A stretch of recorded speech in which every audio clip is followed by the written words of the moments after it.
Ayo. Welcome to Benchwarmers, a Woso podcast, episode 16. 16, sweet 16. But before we start, I just want to begin this podcast with a little statement.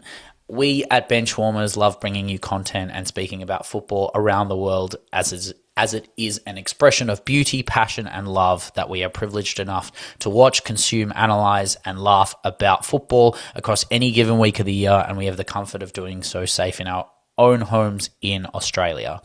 This week, we will do those same things, but recognising that this is being recorded after the events of an attack at Bondi Beach that was an abhorrent act of terror against members of the Jewish community and the greater safety of the wider Bondi community.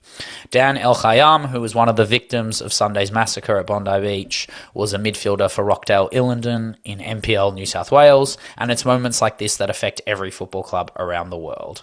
Football clubs for many are a heartbeat, a safe haven, a space to express, connect, love, care, compete, and hopefully in some instances prosper and succeed. No matter where you are from or where you choose to go in the world, put two goalposts up and a ball and the language is universally understood.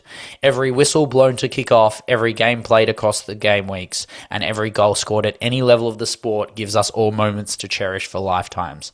To have the privilege to consume as much football as we do in the way we do allows us to tell stories about the beauty and sanctity of women's football at the highest levels, and we genuinely love nothing more than doing this every single week. Detailing the greatest moments of football that we see across the week that we believe truly matter to all. Ultimately, I say this because we believe clubs like Rockdale Illingdon are all part of the tapestry that is the beauty of football. Dan's story matters not just to Sydney, but the wider footballing community as well. A player taken away from us and a club in mourning, and nothing will ever be the same. We offer respects to all families and people affected by the tragedy and encourage anyone struggling with what has happened to seek support through social circles or professional lines that can be of assistance. Love you all. The benches will always be warm and football will always remember all. So well said. So well said. I can add nothing other than just to reiterate what you said. So well said. Thank you. Yeah, it's a tough week, but we are here because we will always be here. And that's the most important part, is that football keeps running and keeps remembering and keeps returning. We're going to start in England, the WSL, obviously, with your team playing a lot of the first games of each game week recently. It's because they want to get us out of the way. It's basically like let's shove Arsenal to a corner. Yeah. Let's get them over and done with, and then let's get off to the interesting games. But do you prefer that? Do you prefer to be earlier, puts less pressure on the weekend? But also, if you lose, then the rest of the week is torture, I guess. It's basically like, if we win, then I can go the rest of the game week not really caring and hate watching. And if we lose, I can spend the other times also hate watching, but like trying to forget. So it's like basically like you do get more time before the pod to like reminisce. Yeah, it's like it's either like reminiscing or like grieving. It's either or, really. But I mean, I don't hear you singing "Get Down, Get Down" to Goodison Park. But my God, that was I thought it was a pretty comprehensive performance, a pretty well-rounded package. Obviously, I predicted a 4-1 Arsenal win, and you predicted a 2-0. So it was, look, there was some closeness in both of our guesses. I kind of knew that they'd get one. It's just like we whether can never they could keep a clean sheet. Yeah, exactly. It's just more. I feel like there was opportunities taken from a myriad of places. I thought your chance creation, from what I can remember of this season, was reminiscent of Leicester, reminiscent of the best moments of this season. You probably could have put 5, 6, 7 past them. But that's the story of Arsenal the whole season. And I feel like we had very different opinions coming out of this game. I think the first thing I said to you was how disappointed I am. And it's funny because I'm always going to be happy with the result. Like, don't get me wrong, I will take, 3-1s for the rest of the season if I could. But I think it's just based on, we're getting the results, but it's how we're playing. And I think it's just like basically how are we playing against the teams that we should be comprehensively beating versus how we're playing against the teams that we're going to struggle against. And I'm seeing no real difference. Like I'm seeing no difference between how we're playing against Lyon to how we're playing against Everton when it comes to those chance creations and taking those shots. And I think the first 20 minutes of the game, for all intensive purposes, was probably the most enjoyable of the whole game. So you could probably watch the first 20 minutes, have a good idea of what the end of the game will be, but also kind of enjoy the fact that it was a bit chaotic. There was some risk, some reward. I mean, I think both of the 2 goals being Katie's and then Everton's goal were like moments of sheer brilliance and individual class. I think if we're looking at the teams as a whole, I think there's an obvious like uneven balance in terms of just how Everton started and how Arsenal started. I think we obviously started on the front foot. Everton were looking for goals on transition, as most clubs do against us. And they did it against Chelsea last week as well. Exactly. And you know what? When we scored, the only thing I could look at was the score at the time and be like, well, we scored earlier than Everton did against Chelsea, and we also score, which means basically we're better than Chelsea in any way possible. But I also think that got a little bit of a blueprint of what to do against Everton and the way in which they're pretty resolute at the back. So it means you have to take risks. And there is arguably not many better risk takers than this girl right here, Katie McCabe, who can just take... I mean, when she's doing it in an island top, she can take the whole team on her back. But also when she's popping for Arsenal, that's the best of Arsenal. The best peaks of Arsenal that we've seen in the last 5 years is when she's the best left back in the league. And that's what I think is... I mean, if you're going to turn your season around, and I think this is the beginning point, this is a good point to break, you're still in the top 3, but that is a good sign of things to come in the sense of... If she's starting off your games like that, then it sets the precedent that you've got another avenue to goal, because I feel like she's kind of been off the score sheet. She's kind of been off the GAs this year compared to last year. She's been off in general. Yeah. I really think this goal really reminded me, and Arsenal fans will kind of get this, but very 22-23. If you kind of remember the era of like a bit of magic ball, I try and forget that year. I try and forget that year. Yeah.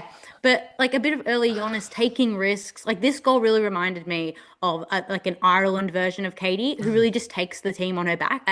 And I think this game, for all intensive purposes, was very balanced in terms of how we attacked. We used both wings more evenly. We also started to use the centre more. I think like we saw it inevitably with the second goal, how that right-hand side, and even with the first goal, that right-hand side and the whips coming in from that right-hand side were fantastic. I mean, like... I felt bad for Brosnan. She didn't deserve that second goal.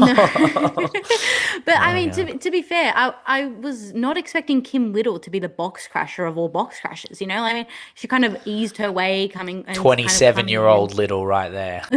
Yeah, it was frustrating because I don't think this was Mariona's best game. I think she was probably the reason why we actually inevitably conceded in the first goal. She gave the ball up. It but yeah, I get you.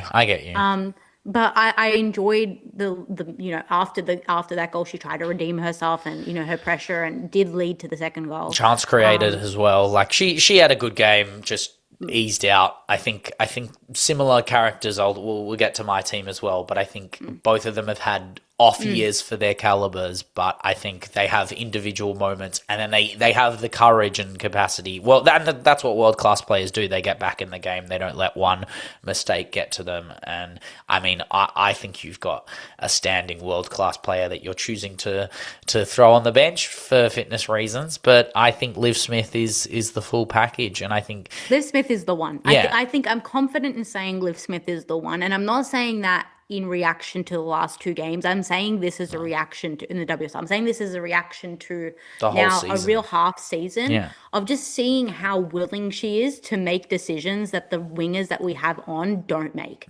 And I will actually commend Beth Mead for her game, because I actually think some of the defensive efforts, and I also think some of the things that she did in control on the right-hand side were reminiscent of a Beth Mead who is a mature age player. So a player that we can stick on if we need quality, that we need like consistency, that we need someone to kind of stabilize the ship, if you will. But I think if we're talking in terms of a player that can play on both wings very well, a player that will take chances, and a player who is really, as I said, willing to do the things that others maybe aren't willing to do in terms of risk taking, that is Liv Smith. And I think when Chloe Kelly is back, I think we're going to get a bit of that as well. But I think when it comes to Liv Smith, technically, I just think she's one of the more superior, if not the most superior winger that we have on the team. 100%. And I mean, it's world class strikes, it's world class performances. It's not just their shots. And now you have Leuven coming up as well. And I think it's good that you took off Mead and Little basically at the same time to give them some rest for that game. I think, as we said last week, I think Mead is the perfect kind of player to be able to show a bit of seasonality, a bit of veteranhood, to be able to come into that game and give these youngsters from Belgium a bit of a rocking. Like, you don't expect what Mead can do and what she offers, and ultimately the notoriety is more dangerous. And I wonder what the mix is like. I think there's a lot of chat I've seen about whether you have too many wingers and whether one of them will leave at the end of the year and who that could possibly be. I think that's interesting. I think we have two wingers of the same caliber for two pieces of our puzzle, if you like. So we have Ford and Beth, who I think are far more stabilizing in how they play and are far more willing to do more defensive work. And then you have Chloe Kelly and Smith, who I think are great distributors, who I think are great technical players who will take their defenders on. I just kind of think, to me, it's always been a balance of two. I would rather have one winger who is very willing to do the defensive work and another winger who's more willing to do the offensive work, and have that cog moving up and down, up and down. I also just want to quickly talk about Russo. It was her 100th game. And I think we deserve a little bit of a retrospective on the last 100 games. I know a majority of those were with Arsenal. And I personally think in the last two seasons, Russo has kind of moved away from that traditional striker role. She was poised to be coming out of United and the England setup, I think back to 2022 specifically. And I think as a result, we've seen a new dimension of Russo emerge that doesn't necessarily see her operating as a fixed reference point in the box. She's developed into a connective presence. And I feel like moving away from that kind of traditional number 9 has probably not done her favors for the PR, if you like. But to me, never my PR Russo. Oh my days. But I really think like the debates coming out on like what is this kind of new era of Russo? What does she have to offer? I really think we really need to reclaim the term playmaker. And I know that this playmaker term is kind of dead in modern football terminology because of the idea that 10s are now far more defensive, and they were usually seen as the untouchable forward midfielder who would roam and create chances and, you know, be a bit flary and a bit of a luxury player, if you like. And I'd never call Russo a luxury player ever, because I think her efforts are fantastic. But I think we kind of have to move away from that traditional striker narrative and turn into what she has become, which is a bit of a half 9, if you like, a 10 in some instances. I just think some of the work that she has coming deeper, distributing forward, her defensive efforts, the way that she can see out passes, and I think the way that she can distribute is something that I don't think we've seen, you know, in possibly ever in the women's game to this level of consistency.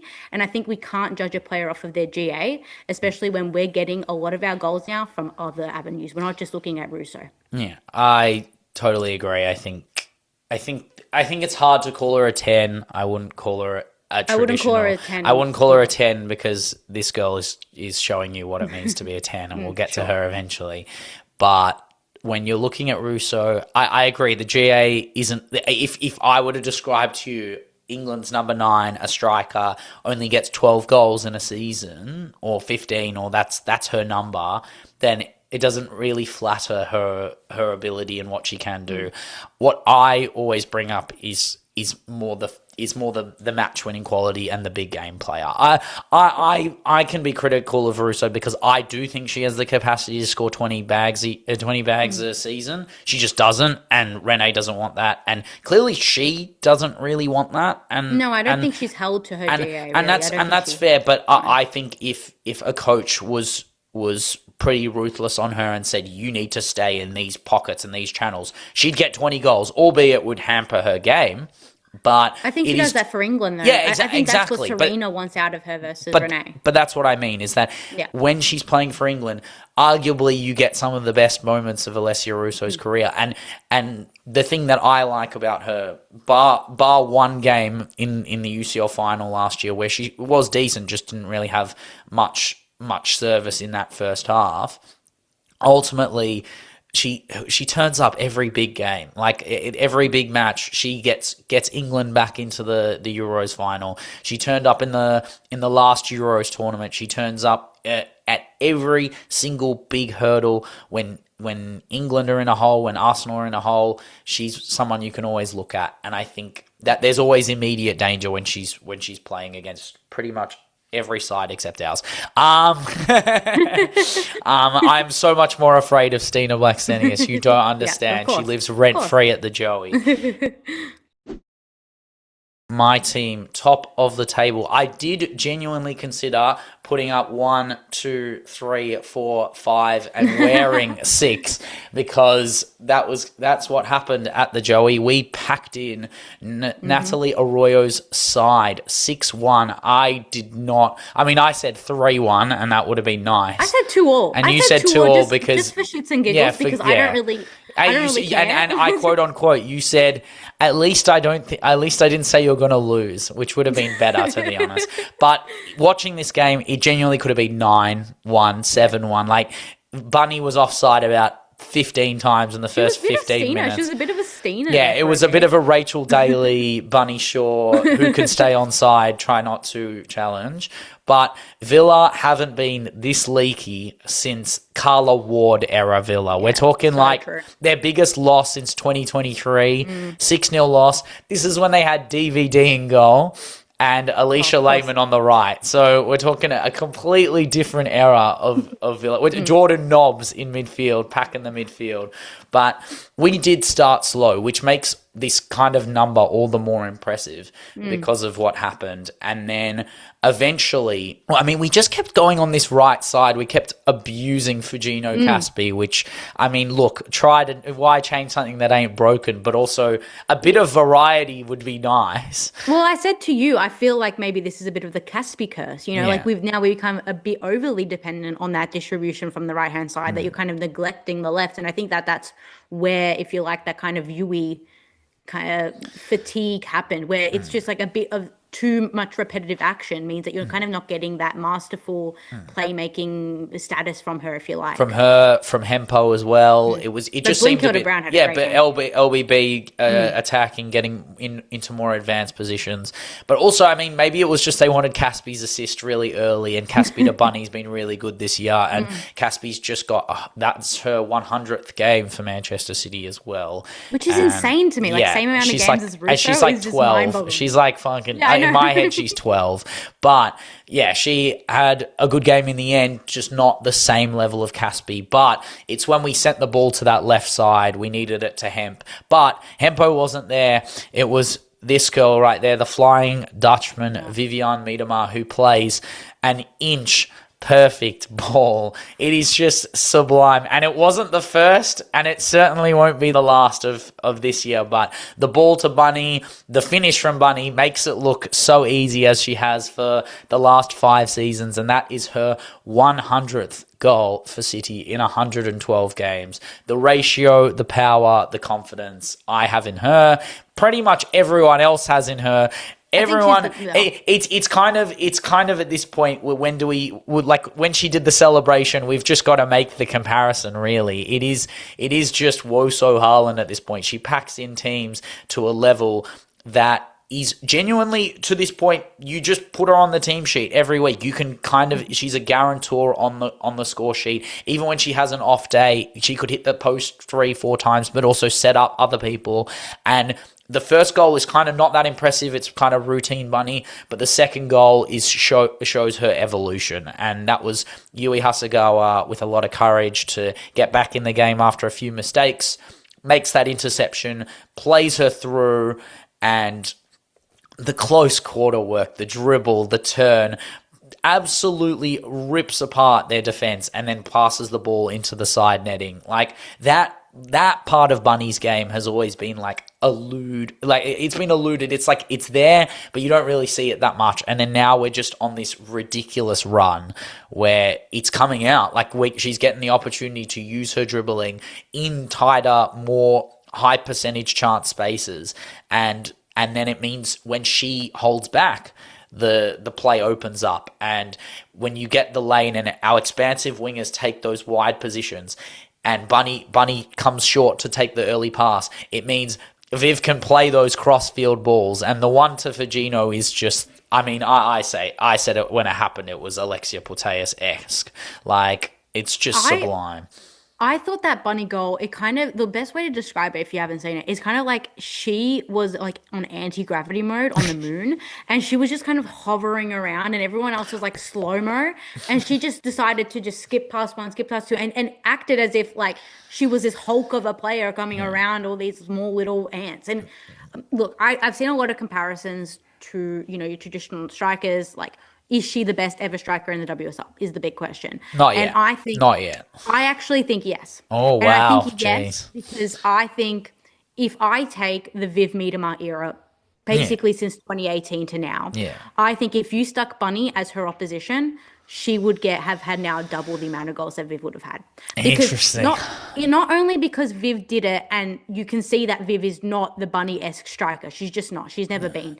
But because the way that Bunny is so good and just so consistent in how she knows exactly where the goals are going to be. Oh, exactly intuition. How to place it. Intuition is world class. Yeah. It's something I don't think is really like well rooted in the women's game, to have a striker this good that you're kind of asking, is this a robot? Like, is this some like, manufactured like striker coming out of a lab? But it just is. I really honestly think she's the best traditional striker we've seen in the WSL. I mean, I will reserve. Like, I mean, I don't know. Maybe I'm just not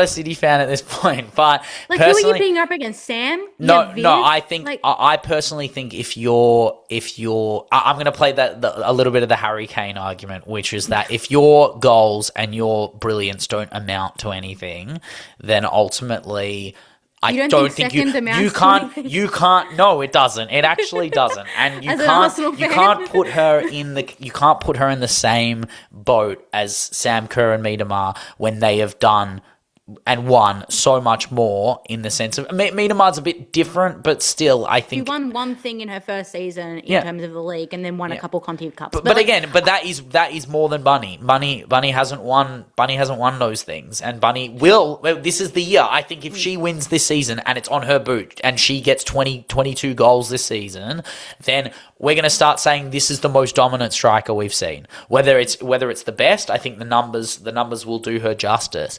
But ultimately, there is a level of dominance. You can even go further back and be like Kelly Smith and what she did in the WSL is important. But it's like if you stick Bunny Shaw in Kelly Smith's I agree. She's getting triple the amount of goals. I'd think so. I'd like to think so. But comparing errors is hard. But also just category of player and trophy accrual. I think what Sam has done, it's a comparison. I'm not saying she's better or worse. I'm just saying once Bunny has got the accolades that she deserves, then I will start saying it's not a question. It's not a comparison. But right now we are watching a level of dominance and also a level of like team allocation to that dominance. Like, I am very worried what our team looks like without her in the side, because I've already said this. Yeah, exactly. So we'll see how that. But there are moments in this game that shows what we can do when she's not occupied, and that ball from Viv to Fagino on the outside is sublime, and the strike from Fagino is a bit lucky, but it's great, and she did exactly what she needs to do. And then they got one back with Lucy Parker's header, and that I didn't like at all, because it was just an unmarked header in the box, and we didn't defend it at all, and Yama didn't come out. Bit complacent, yeah.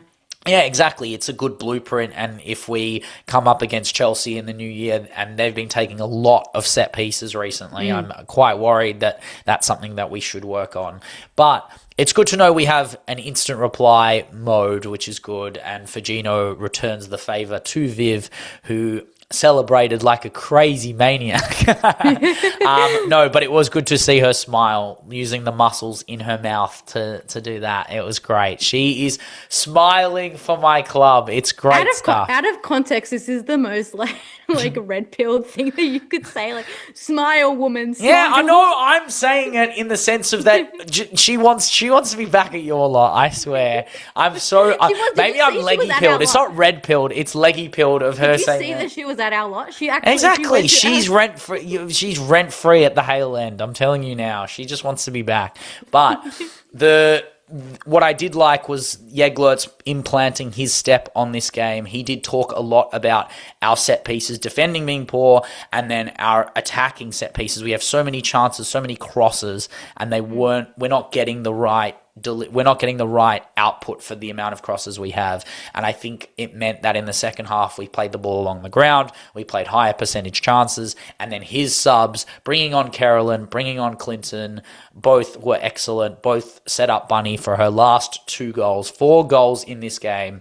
Ridiculous numbers, ridiculous stuff. When was the last time a player scored 4 goals in the WSL? In the WSL, surely it's Viv, and it'd have to be Viv. I would have to say it was Viv. Or Bunny again. I can't remember off the top of my head, but this is what I mean by inevitability. Like it just is. One on one, you put it down in the score sheet before she gets there, and she had a lot of chances in this game earlier where she missed, which is crazy. But I mean, LBB did play well, and we did talk about it. But I wonder whether Grace Clinton has the capacity to take her spot in the side. I think Grace has had a back-to-back stretch of super sub performances where she brings on a spark, she brings on energy, and I don't think she came to Manchester City to sit on the bench. And I think she can get into more aggressive positions than LBB. That being said, I don't see LBB as a substitute, and her coming on, having the ability to run out games compared to Grace Clinton, who has match-winning qualities, has the capacity to come on and turn a game. I think there is usefulness in developing LBB as a starter for us, and also there's academy elements to it. It's resonant for me to be like, oh well, our academy players like her and Gracie Pryor are getting the minutes that they deserve. And I think Yeglis, I think the best thing he can do with Grace Clinton is develop her into a chameleon in midfield. Stick her anywhere 6, 10, 8. I think she has qualities in any one of those positions. I think you're looking at an LBB. I think she's much better going forward. Yui obviously has a bit of both there. And I think Sydney Lohman, I believe, is a far more defensive midfielder, if you like. But I think Grace Clinton has the qualities of being an all-rounded midfielder, and you can kind of stick her and plug her in anywhere. And I think that's probably why you got her. I don't actually think she came to start. I think she came to fill in the gaps in your midfield. And she does that. But I would know personally, Jeglerts has ideas, but she has her own ideas, and she probably thinks that she can link into that midfield very well. And ultimately, it was a unbelievable performance, and for unbelievable, memorable performances that go down in history, that's when the words come out, that's when the lyrics come out. And this week we had to. She got 101, 102, and her 103rd goal. She's been so inevitable. It's all about Bunny this week, and we're gonna. I mean, you'll know the song as soon as I start. It's simple, it's effective. We'll go for it. You ready for it? You ready? Yeah.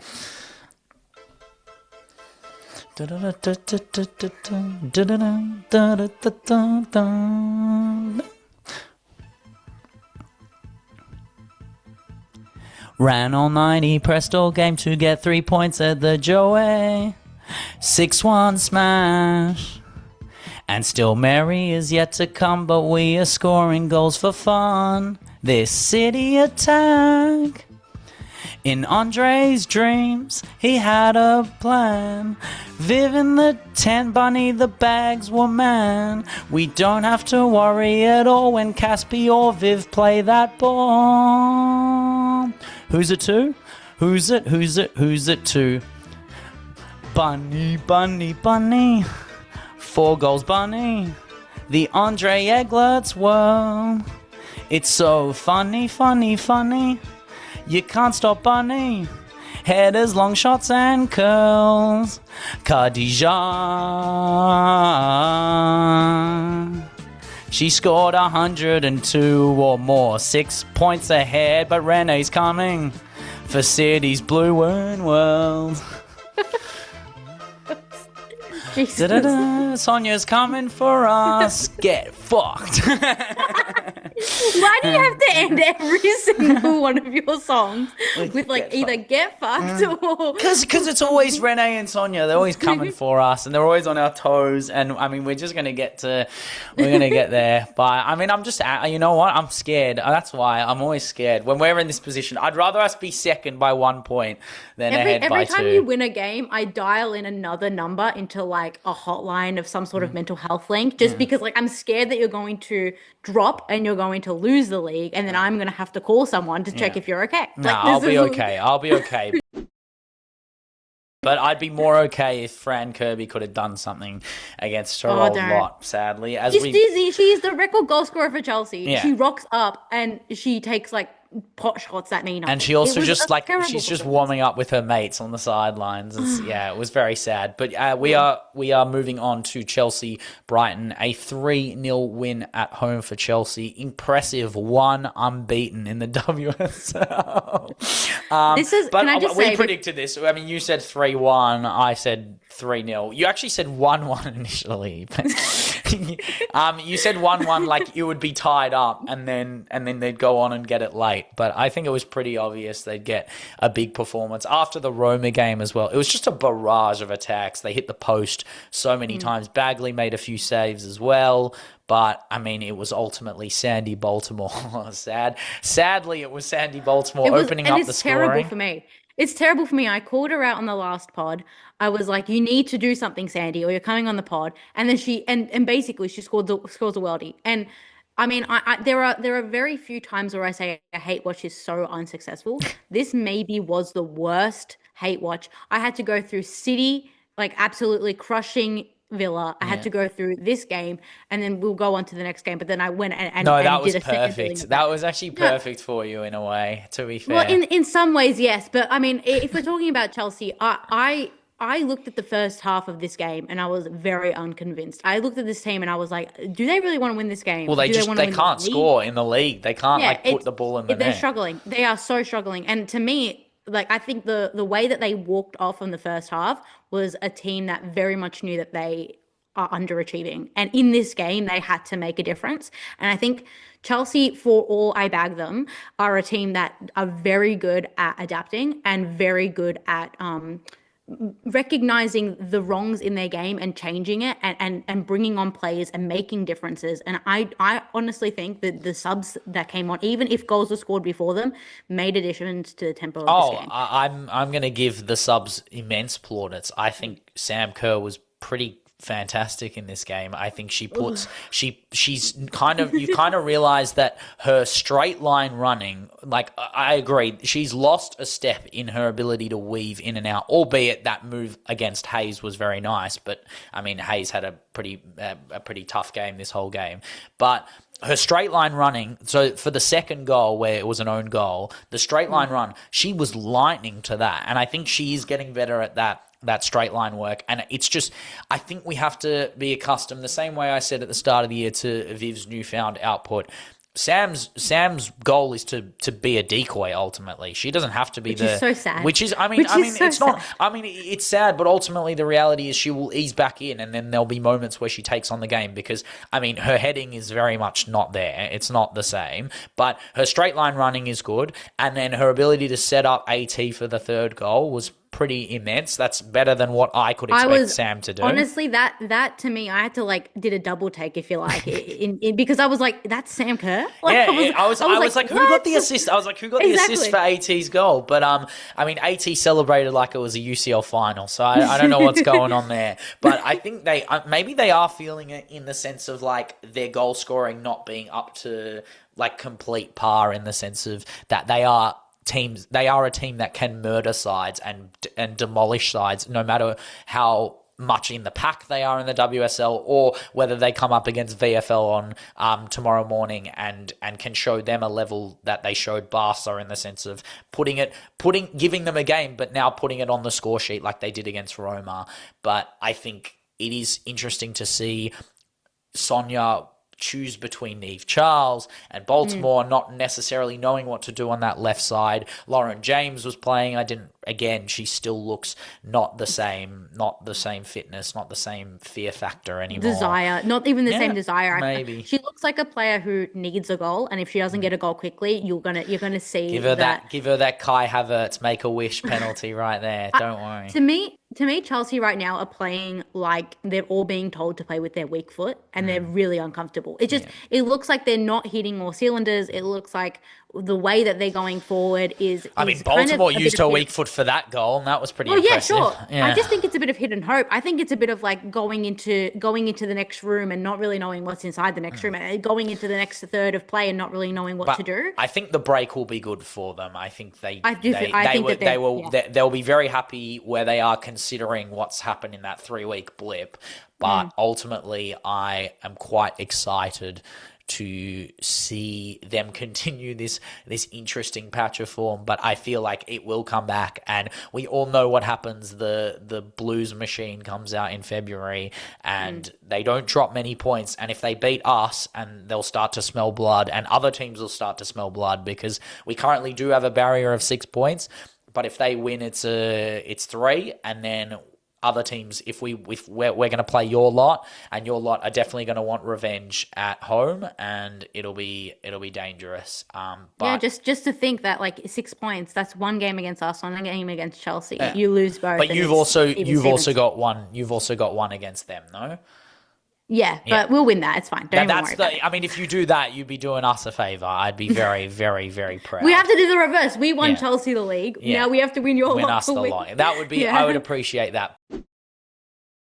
If you combine our predictions for this game, it's actually quite good, because I said 2-1 Spurs, Martha Thomas is the GOAT, and you said 2-0 United, Rolfo big game. So I knew Rolfo was going to have a big game. But combine the two, you get a 3-2 result with Rolfo getting a big game and which Martha is basically Thomas close being enough. a GOAT. This is the game of two halves, really. Yeah, this is the game of two halves. Ridiculous stuff. Beth England and Sumanan turning into prime Bunny Shaw for minutes as they both fire in ridiculous headers. And then Martha Thomas's finish was fantastic as well, and it's 3-0, and Ho Ball's on fire just in time for Christmas. Ho, ho, ho.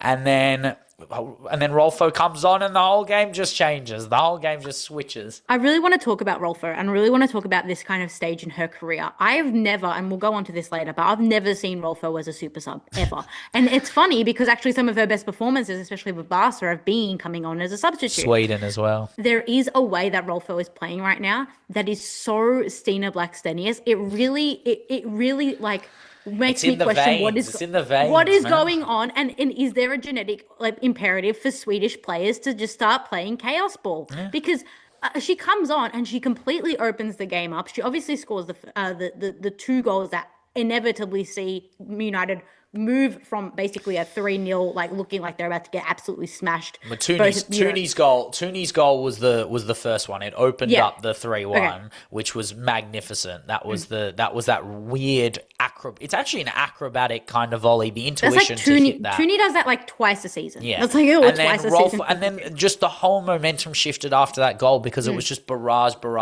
Nothing went the other way. I don't know whether Spurs turned off. They kind of just knew that something was surmounting, and doing it to. This sets a precedent for the League Cup game ultimately, because they're going to play each other another time, and it's going to be. It sets a terrible precedent for the capacity that no matter how good you play, if you're Spurs, that this team can roll you. This team can believe that they can roll you now, and you have to play a better game than even your best half. You could argue their best half of football that they've had this season. I think that a lot of people will say that this was a mental kind of decline from basically the 70th minute onwards, if you like. But I honestly think it was a physical decline, and I think this is where the point of Tottenham's depth, Tottenham's backline, Tottenham's rotations, Martin Ho's style of football is really wearing on these players. players. I do think, and I know that Tottenham are going for the transfer window to be maybe even a generational transfer window, something that will actually assist them in trying to make it a genuine effort in the league. But to me, United kind of just proved what happens when you invest, funnily enough, in your women's team, where you now bring in a player like Rolfo to win you games. They're just better. And They're just win, well, I mean, they didn't win, but yeah. But they this is the investment that they should be winning these games. The investment they've put in, this is the investment you have so that you can get 3 points in this game, not 1. And that's why, I mean, we can continually do this thing where United just fall short when it matters. And when they play in the UCL this coming week, and if they sit in those qualification playoff spots, if they come up against a team of relative quality to them, then the pressure is on and all the investment gets questioned, because if they get knocked out quick, which I'd say it's not quicker than I think they expected to make promotional phase. I don't know how high that they expected to be, but they've got to believe that their investment is worth something. And if they come fourth, they don't win a cup, they don't get far in the UCLW, then what incentive does Ratliff and Ineos have to keep going again after their rivals who went from fourth and who you knocked out are now looking at as title challengers for the league? And we'll invest further if in January, but even in next season in our summer transfer window, we'll go big again if we need Champions League depth. Don't you think it's funny, though, that in this game, United made 2 subs, Tottenham made 1, and the player that Tottenham brought on was in the 80th minute, which was a defender, and the players that United put on were 2 attackers, one of which is a Champions League winner 2 times over. Yeah. I think in that like microcosm of a decision, you're looking at a player a manager who is very now willing to put on attackers and actually start attacking, and that's not what we've seen from Mark Skinner, versus Martin Ho, who was kind of like a Son Mullet on the late to the party. You see someone put on Rolfo, you put on like 3 defenders. You have to react straight away. Yeah, exactly. The WSL, you get caught out real quick, and as he now knows, the game can turn on a dime. If I saw another manager bringing on a 2 times Champions League winner, I'd take off one of my strikers, move to a fire back. You just hold it out. It doesn't matter. 3 points or 3 points. And if they won that game, they would be so close. I think they would be close to United, if not like challenging for that 4th spot. And I think that's... Well, they would be. They're only 1 point behind United now. Oh, so that they after that game. Points. So that would have taken them ahead, and they would have been challenging for your lot. Like that's where they want to be. They're only 2 points behind us, and they're only 4 points. But like, so they would be level on points with you if they won that game. Yeah, basically. I believe so. Yeah. And I think that kind of sums up Tottenham and United this year, which is like nearly moments, but just not delivering to both of their potentials. And that is all we have for them as we move around the grounds. Leicester v LCL, kind of nearly a perfect hate watch. I'm not gonna lie.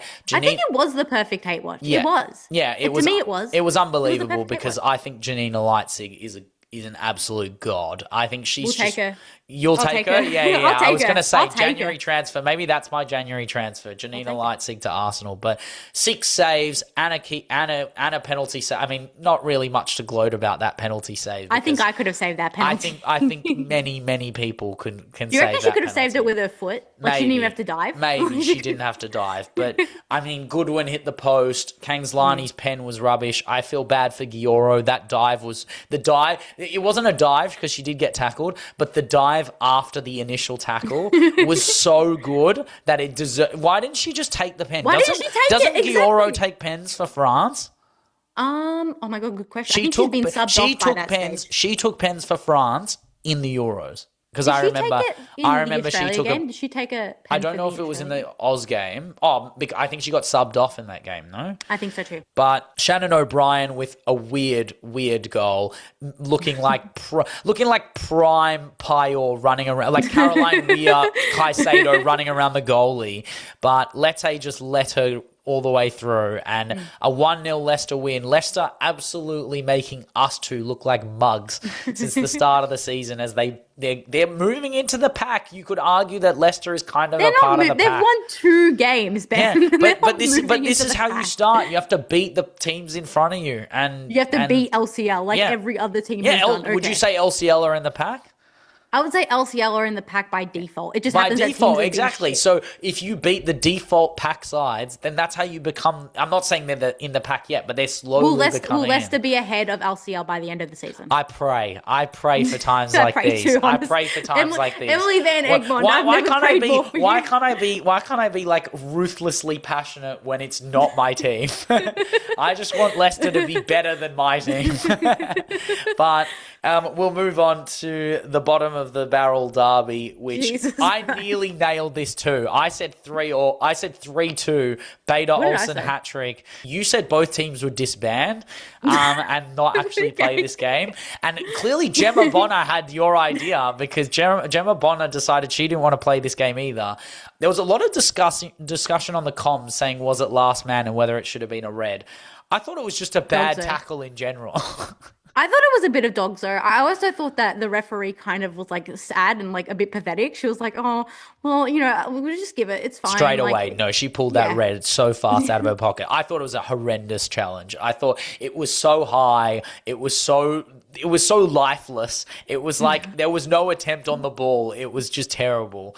But ultimately, I mean, West Ham did not use this 10 men. It felt like 11v11 watching It felt this like, you know what it felt like? It felt like West Ham felt bad for Liverpool, so they like hampered themselves. Like, It was honestly, this game to me is like what it's like what you give to your worst enemy to watch in like a locked room, like a padded locked room, and see if they like just end it all. Because this game was terrible. It was and it's funny Uweki's because header was good though. Uweki's header was good. it had the same amount of goals to Arsenal's game, but this game was so much worse. In But terms of Uweki goals. scores, you're like, okay, Skinner's done the job, 1-0 Liverpool, it'll be fine. A minute later, 10 players on the field, a minute later, Enderby gets the reply. I'm like, okay, what are you doing? Then Suzuki comes on, gets that weird touch off the Morgan volley from the corner. You're like, okay, finally, they've got back in. They're 2-1 up. They'll hold on. And then you let the best player that Liverpool has had in the last 6 months to run through there. Since Liv Smith left, they finally found an answer. But Olsen just rips the ball through. Even points shared at the bottom of the table. It was, I mean, that is... You could argue that even the fact that they got points doesn't matter. This could be Rianne Skinner's worst performance of the season, just purely on the basis that they drew with 10 men against the side that they should be ahead of. I feel like this is like that meme where it's like main plot and it's like, Bunny scoring 4 goals, Arsenal getting the result, and then like the random side plot, and it's just like these two terrible teams doing some of the worst football that you ever see. Shout out It's to anyone fantastic. who was watching this game instead of the 6-1 7 or the 3-0. 7 West Ham fans. Yeah, exactly. Yeah, the 7 West Ham fans and all the Liverpool fans that love the women's game more than the men's game. Right now, Mo exactly. Salah was watching this Mo game. Salah was watching Beta Olsen and was like, well, she's on the field. Gazball over Arnie Ball, I reckon. Gazball's done. Gazball's done by the end of this, I think. Yeah, I think that might be a little Christmas wish list for Chloe Kelly right there. Vamos to Levante Badalona, who hosted Barcelona. You kind of nearly got this perfect. It's What just did a I bit, say? A bit What unlucky, did I say? A bit unlucky. Esme Brutes decided to ruin your prediction. Barcelona cannot keep a clean sheet to But save it wasn't their a lives. transition. You did say it would be a goal on transition. That was just Muppy Leon being crap. Yeah, it was a bit of Muppy being crap. It was a bit of complacency. Unless It you was call also- it transition within your own box. The transition of possession. But I mean, honestly, should we just write the prep for Barcelona games before they play? Payor scores, opens it early. Yeah, finishes the cross from Caro. Graham Hansen does not score, but really, really tries. Yeah, oh my basically. God, it was ridiculous. And I mean, it was 1-1 at one point, but there was no jeopardy at all. But I mean, I would have reacted so much more than the Levante player did when she scored the equalizer. I would have done like laps she was around like the pitch. she wanted to get the ball and go. She's like, equalizer, let's do it. Why are you getting the ball and go? Like, slow the game down. Yeah. Like, I would celebrate. just make it You've hell. just scored the best goal of your life. But I don't know. I think she knew Pina wanted the game to restart because Pina's. I mean, guys, just stop letting her stand there. Is this her best goal this season? I think it is. No. I think it is. What's better than this, man? What's better than this? The Nations League final goal, the semi-final. against The Sweden. semi-final against Sweden. Yeah. Yeah, okay. Okay, but this goal, Ben, came out of The nowhere. knuckle, the half turn and the knuckle. I really like that goal. No, Okay, fair the enough. strike of this one is like perfection. But honestly, I see her do this every 2 weeks. Like, No, but it was on the right this side. It wasn't on the left. if I'm no, correct. she's always this was on the left side. It was, Was the it on left the left channel, side? left channel to the top right corner. It's Okay, yes, it is okay. the Pina spot. It is Yes, of course. literally. I watched Pina this goal. amnesia. This is the goal that like FC fans, anyone who plays the video game who hates Pina. This is what we watch. We watch this every 3 weeks, and you're complaining how OP she is. I'm complaining how OP she is in real life. Her right foot is a joke, and it's not even fair because I don't even think she's aiming at it half the time. She's just hitting the ball as hard as she can, and then the ball just gravitates towards the bin. You know what it's like? It's like when you're like free shooting on a basketball hoop and you kind of just like are in flow state. Yeah, and you don't even greens. Yeah, exactly. Bang. She doesn't even But it's that insane. midfield, I mean, we were talking about last week, the Barcelona midfield being arguably the worst it's been in 5 years. When it was Alessia. What was it last week? It was Alessia, Laya, and Sarah Jordan. and Sarah Jordi, and this week it was Laya, Sarah Jordi, and Vicky Lopez. So Yeah. no APA. I wonder when was the last time it wasn't yeah. APA, which is crazy. I don't think they've been injured anywhere at the all same collectively time. at the same time, or rested, because Alessia was rested for that game, and Carla Julia was playing and got her first goal, which was nice and a good celebration, and an assist from Aicha Kamara, showing the next 10 years. Right? Yeah, that's the 10 years of Barca. Like, we still have Esme for another 10, but still, Carla Julia, great cover, good header as well, nice finish, and then Vicky Lopez adding a fourth. That pass from Kika to Vicky was fantastic, and then she just taps it around the goalie, keeps her the balance. I think the finish, the tap is nice, but to keep her feet with a player on your back and then the goalie diving, the amount of players that go to ground there, it's just ridiculous. And then Brute's converting Vicky Lopez's pass across. It wasn't Vicky, it was Sydney Shirtonley pass across the box was fantastic, and that made another routine win for Barca in the Liga F. Real Madrid, who beat... And I was just about to say, this game was like, if you want like a good game to watch, the quality of this game was fantastic. The first half of this game was nuts. Yeah, insane. And Comendador doing the business. She is my young Spanish Real Madrid goat. This is it. This is the beginning.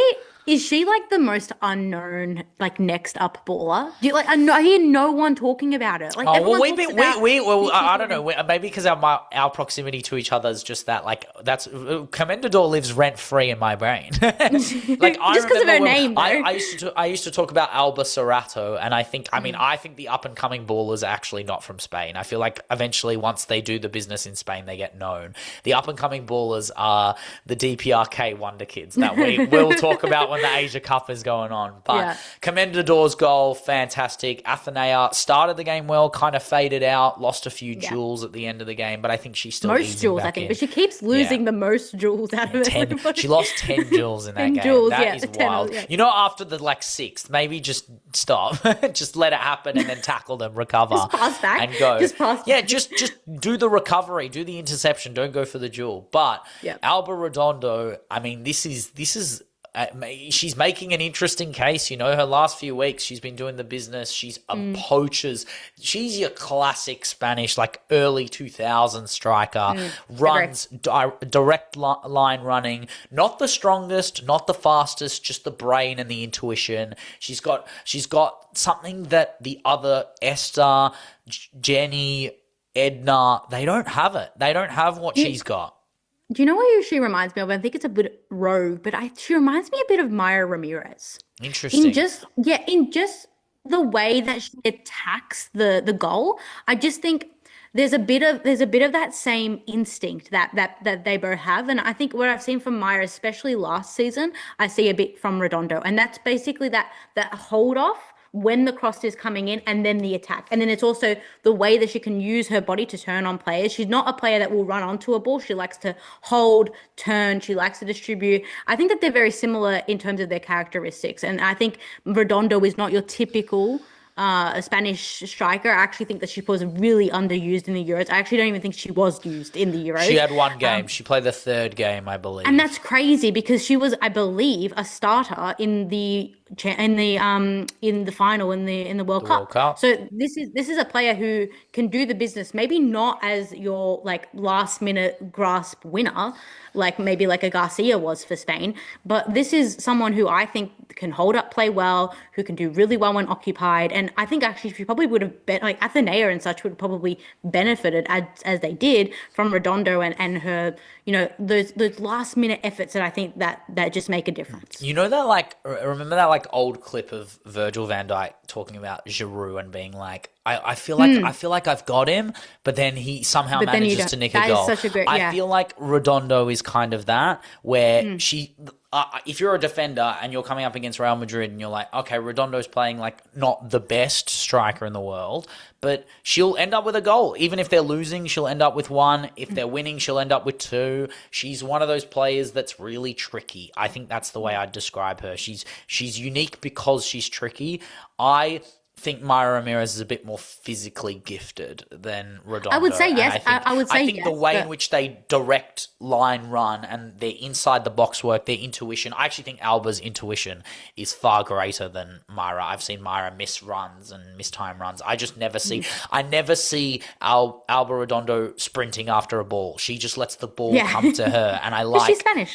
But that's what it is. It's that part of the game is quintessentially Spanish. It's almost, I mean, I wouldn't compare her to him, but David Villa-like in that sense, where you're just, you don't look like you're trying, but no one can stop you. And it's the best thing I can say about a player, because I kind of always back her in to do the business. And even when the second half eased off, there were still chances.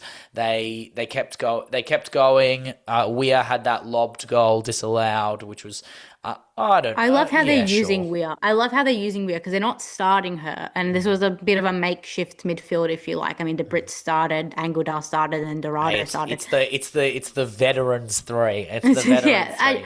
I just really like the way that they're using Weir, and I think that Real Madrid have realized this is a quality player, a bit like Linda, where you just have to use them when needed. And games against like Granada is not the game that like. She doesn't need to add to her DNA. Not when they have big UWCL games ahead. I just mix those two words up. But ultimately, the UWCL is coming, and they have to stay in that. They want to be in that top four, and they need a big win against Twente away if they want to compete with Juve's goal difference at the moment. It's tough. It's really, really hard, but who knows what it holds. But if they're going to have any chance of racking in the kind of thing that they did earlier in the UWCL campaign against Paris FC, where they beat them 6-1. That's what they need again. And Caroline Weir's got to be fresh and firing for that game. And Caicedo too, who needs a rest after. I mean, I don't know if you've seen any of Linda Caicedo's like numbers in regards to how many games she's played back to back for her age, and then the amount of kilometers she travels for. For those games is just insane for the international ones, because she's going to Colombia and stuff. But that is, I mean, this is a big week for Real Madrid. They have to beat Twente, and they have to beat them convincingly. And I think Granada's a good setup, a good starting point. Around the grounds in the Liga F, with Eibar drawing to Atletico Madrid. This is probably the most shocking result of probably the whole weekend across the top 5 leagues, I'd say. Yeah, it's insane because this is their second draw. Again, they just can't close out games and can't finish them off, and had to find it within their depth. I really think they're struggling with the UCL Liga F. Yeah. Like, it's kind of United coded in the sense where they don't actually know what they want and where they want to go this season, and how they want to operate the top 3, how they want to operate the cups when they come up, and then whether they're even in the running for UWCL, because ultimately they are still technically in those playoff spots and they should make it. But coming up against Real Madrid or Bayern or Wolfsburg is not an entertaining precedent for the week after, and then also adds more pressure to their league form as well. The thing that most disturbed me about this game was two things. A, I switched it on late, so I didn't know who was home and away, and I was like, whose kit is who? And then because if you know, like Yeah, Atletico Madrid, their second kit is that yeah. dark blue color. And then the second thing was the like half screen between what was dark and what was light on the pitch, like gave me anxiety. Like I hated to be in the first half, the like right winger for Ibar, because I was like, I cannot see shit, and I am not even in Spain. I am on my like lounge. Like I was like, this is Hey, they disturbing. deal with that every week at Ibar at home. They have to cop it. But no, this game to me was like it was up and down in a way that I would traditionally see like a mid-table like Liga F game in insofar as I think Atleti made Ibar look very good, and Ibar made Atleti look like middle of the pack, if you like. Because I think the goals were nothing spectacular. No. I think there was a penalty in there. Yeah. And I honestly, I think the result was a fair one. I think both teams probably deserved a point out of this. Yeah, and it's just disappointing because they have the shots and the stats go their way, but they just can't deliver. And it also means that this draw puts Sociedad 4 points ahead of them with their win over Deportivo, and they're getting goals from different avenues. Ezeguerre is not playing; she's injured at the moment. Imade's hit the post twice, but she only had 6 shots, and they had 26 shots in that game to 3 against them, none on target. And it was too easy for them and kind of cements Atleti at the moment at the end of this year very comfortably ahead of Atletico Madrid. If Atleti get knocked out of the UWCL, obviously they'll mount a challenge back at them. But this is Sociedad's to take. They can be a promising UWCL side if they get into the UWCL as well. They can set a precedent that they can keep their players like Imade, players like Ezeguerre, that can be taken, easily be poached by a bigger side. They can be like, we've got the funds and investment to be able to go, because, I mean, if we're referring to the history of respective sides, Sociedad, their men's side has a history of cultivating pretty impressive sides that get taken for a lot of money, and ultimately this is what they're trying to model in their women's game, build a bunch of youngsters from Spain that go abroad. And obviously the Sociedad style has been adopted in England and adopted in certain ways, the rigidity, the miserliness, but also the consistency. There is routine and structure in the way in which they play. It's almost like militarized in that way, like the passing patterns and the comfort in which they play. That's why they get so many chances created. But I don't like when people go that the Liga F is a farmers league and the Liga F is a duopoly, when the reality is that I think if Sociedad were in the WSL, they'd give many teams a go. Sociedad kind of remind me of Girona in the 23-24 men's La Liga campaign. Oh, yeah, Savinho. Yeah. So you would know.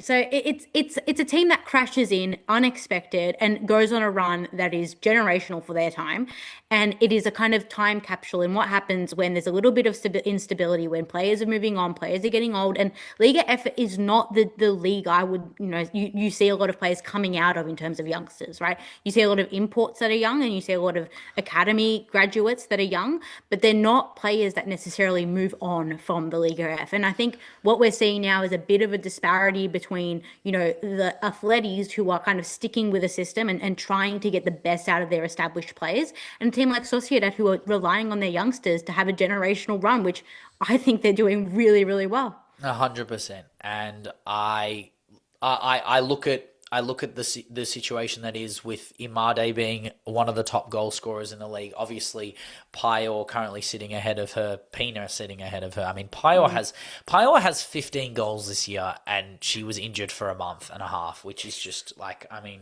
what are we doing? But not even Bunny's near her, and Bunny just packed in 4. But I wonder how many goals Bunny would get if she was in the Liga F. Oh my God! Don't even tempt her. Don't even tempt her over there. I don't even want to see it. But I mean, we'll talk about our transfers, and I'll tell you who's going over to the Liga F eventually. You'll tell us. Tell us. But we are going to leave the Liga F for now.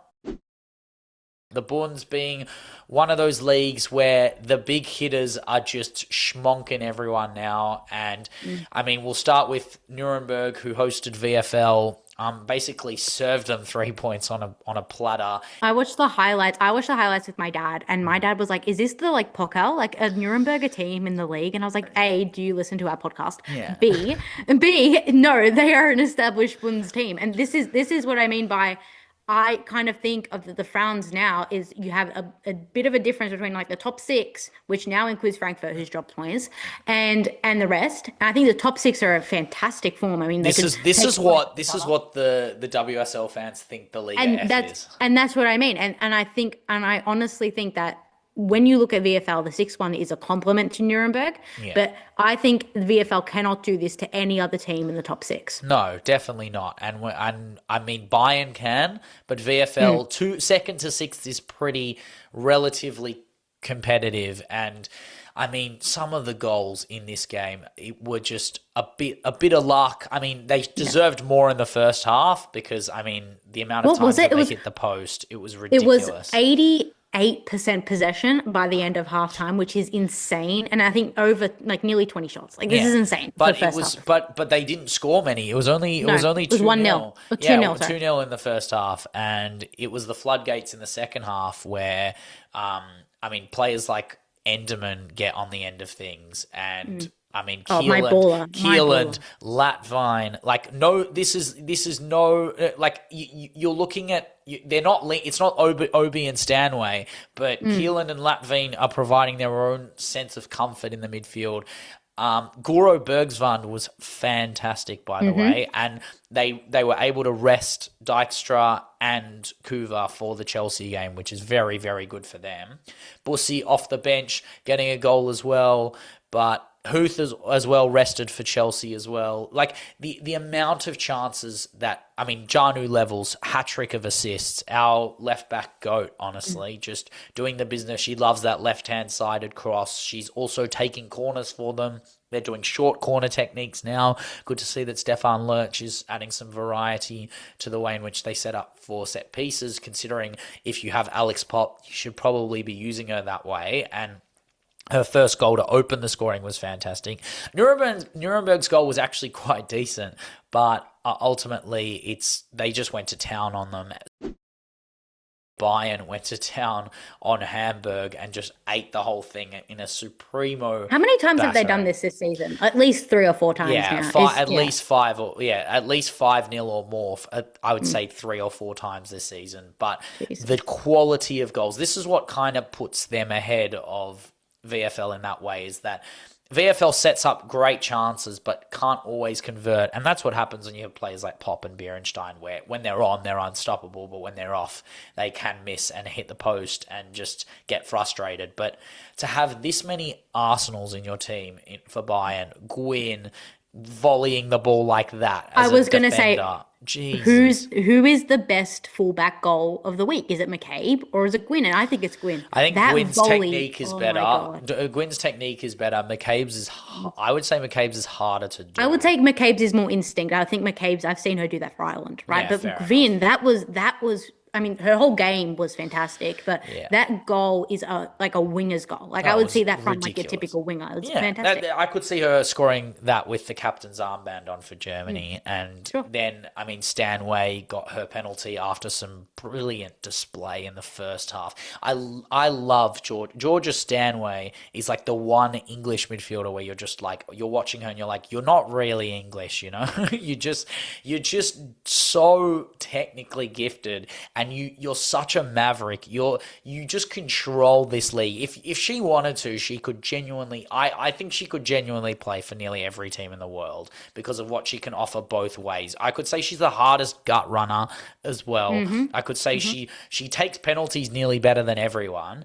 And then she's the best penalty taker. Yeah, exactly. It was so effortless. And then you have Pernille Harder providing solace and pressure, forcing own goals, and then eventually getting a header of her own. Clara Bull. Well, Hamburg had their opportunity as well. I think it was 2-0, and then Hamburg struck from like, you know, how many yards out, hit the post. It was a great shot as well. That strike. Yeah, that was crazy. Marmutovic, no chance. But I mean, just the frame of the goal. But ultimately, Clara Bull getting the third, an own goal for the fourth. Harder gets the fifth from a header, and then to finish off, a header from Leah Schuller, who has provided a lot of interesting conversation over the last week, seeing as the fact that she was Germany's number 9 for quite a decent period of time and is now sitting on the bench for both club and country. I don't mind her in the super sub role. I don't, because I think what she Bayern does have, though. I think she does, but I'm sorry, you're Bayern, right? For one, you're Bayern. You kind of are asking a player for consistency in the 9. And I think when you have the distribution from Klartable, when you have now the distribution from Gwyn, the gut running, as you said, from Stanway, you're kind of expecting the 9 that does like basically the last tap in to do her job.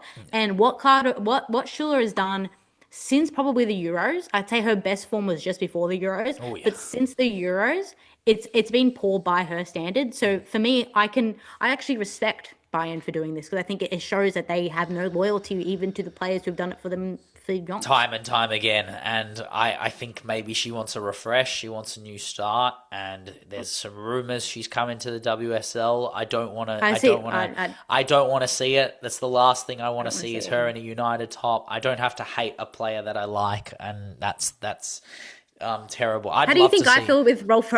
I mean, Rolfo, you just live and let die. To be honest, she was great. She was amazing for Barca, but she was Swedish. You know, like I never resonated with the and I love the Swedes. I know you're a Swede. You're a Swede goat, but I mean our Swedish goat is Kangslani, so like it doesn't work the same way. But we'll move around the ground Bundesliga. Jesus, it's taken us 16 episodes. No, because we don't do around the grounds. Hoffenheim snatched a win away from Leipzig away, and SERIE got the winner. So that's 2 in a row for her. Hoffenheim. Bring her home. Yeah. Bring her home. I've seen too many of these SERIE posts on her Instagram stories with Arsenal shirts on, watching Arsenal games. I've had enough. Just bring her. I don't care. Her, Rosa Kafaji, bring them all home. I don't care. Bring all the Swedes plus Selena home.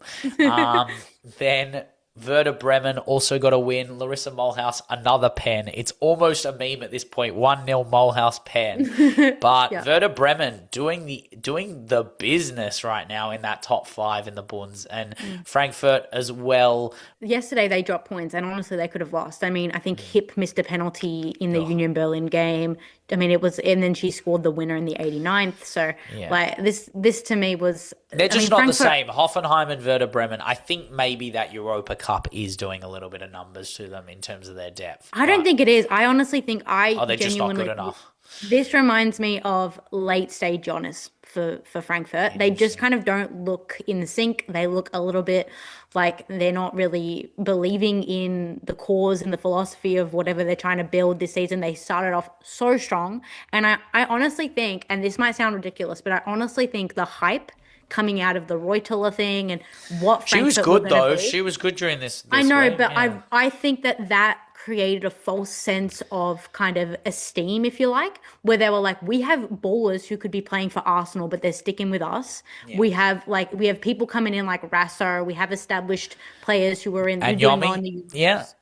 And Yomi, Sens, Freiburg. Like these are players national level starters, you know, like playing in Nations League finals. I think now it caught up to them, and I think when they lost the qualifier to get into the Champions League, I think it just diminished kind of a lot of hope for them. Yeah, I think your goals and vision for the season changes when little things don't go your way. The ARKEMA, swiftly, we will do it. Le Havre hosting the Lions of Olympia and getting schmonked 7-0. I get smashed. I smash. They destroyed them. Diani turned up finally. This is it. This is the beginning, I would say. I think Katoto turned up as well. Katoto was good. Yeah, Sveva whips in balls. Ash Lawrence got 2 assists. Vicky Besho, her goal was unbelievable. Oh my God, that bicycle kick is ridiculous to be able to do that again. And it gets lost. It gets lost in the myriad of these like 10. It's the fourth of 7 goals. Yeah, can't do anything there. Benyaya's goals chill, not too hard to finish, but a nice finish in the roof of the net. And then Chawinga, I mean, Chewinga's brace, Besho sets it up very well. And also Besho set up Diani's brace as well. But it was just too easy for Lyon, as it is in the league most of the time. But, I mean, Vicky Besho, I think, is going to play an important cog, as I said earlier this year, in the league form. Because if they come up against big sides in the UWCL, you're going to have to rely on your second-tier strikers and your second-tier forwards.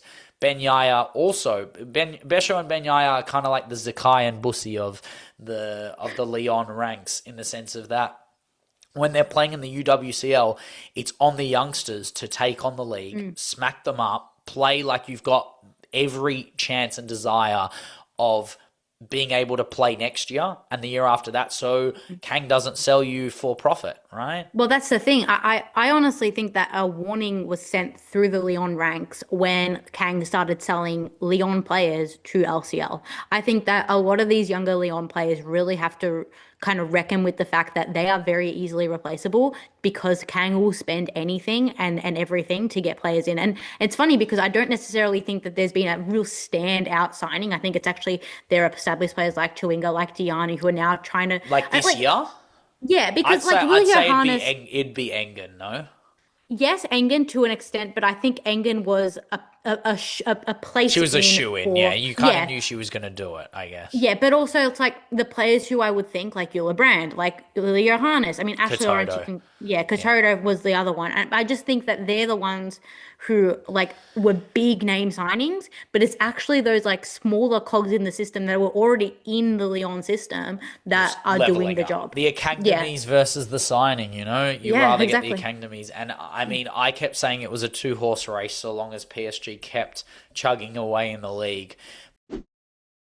But now the league is definitely all over with the miracle of Montpellier Part 2. 2-2 at home, absolute disgrace. I mean, Lukta scores a penalty and then the equaliser from Montpellier outside the box is very good. But this felt like I was watching PSG in the UWCL, honestly. The way they were defending, a hangover, they let this girl, Kadzere from Montpellier, score a brace, but both of her chances, she had no one covering her. I don't know if she was a ghost. I don't know if she's a Rumdeuter, but she just has the space to shoot from outside the box, to shoot at the edge of the box from that corner for the second goal. And it took a 93rd minute equaliser from Jackie Grunen and Lukta playing a disgusting over-the-top ball, very improvised, to be able to keep a 2-2. You're holding on to 1 point, saving a point at home against Montpellier. That's not what title challenges do, and ultimately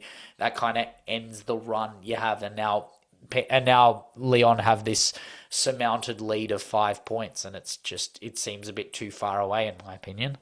When I was watching this game and I saw that there was a player in Kadzere who had the 99 shirt, I was like, okay, she's going to rock up. I feel like if you're going to wear the 99 shirt and you have to be good. You have to be good. But this is a player who's played 8 games, started 4. She's 19 from like Malawi. I mean, like crazy.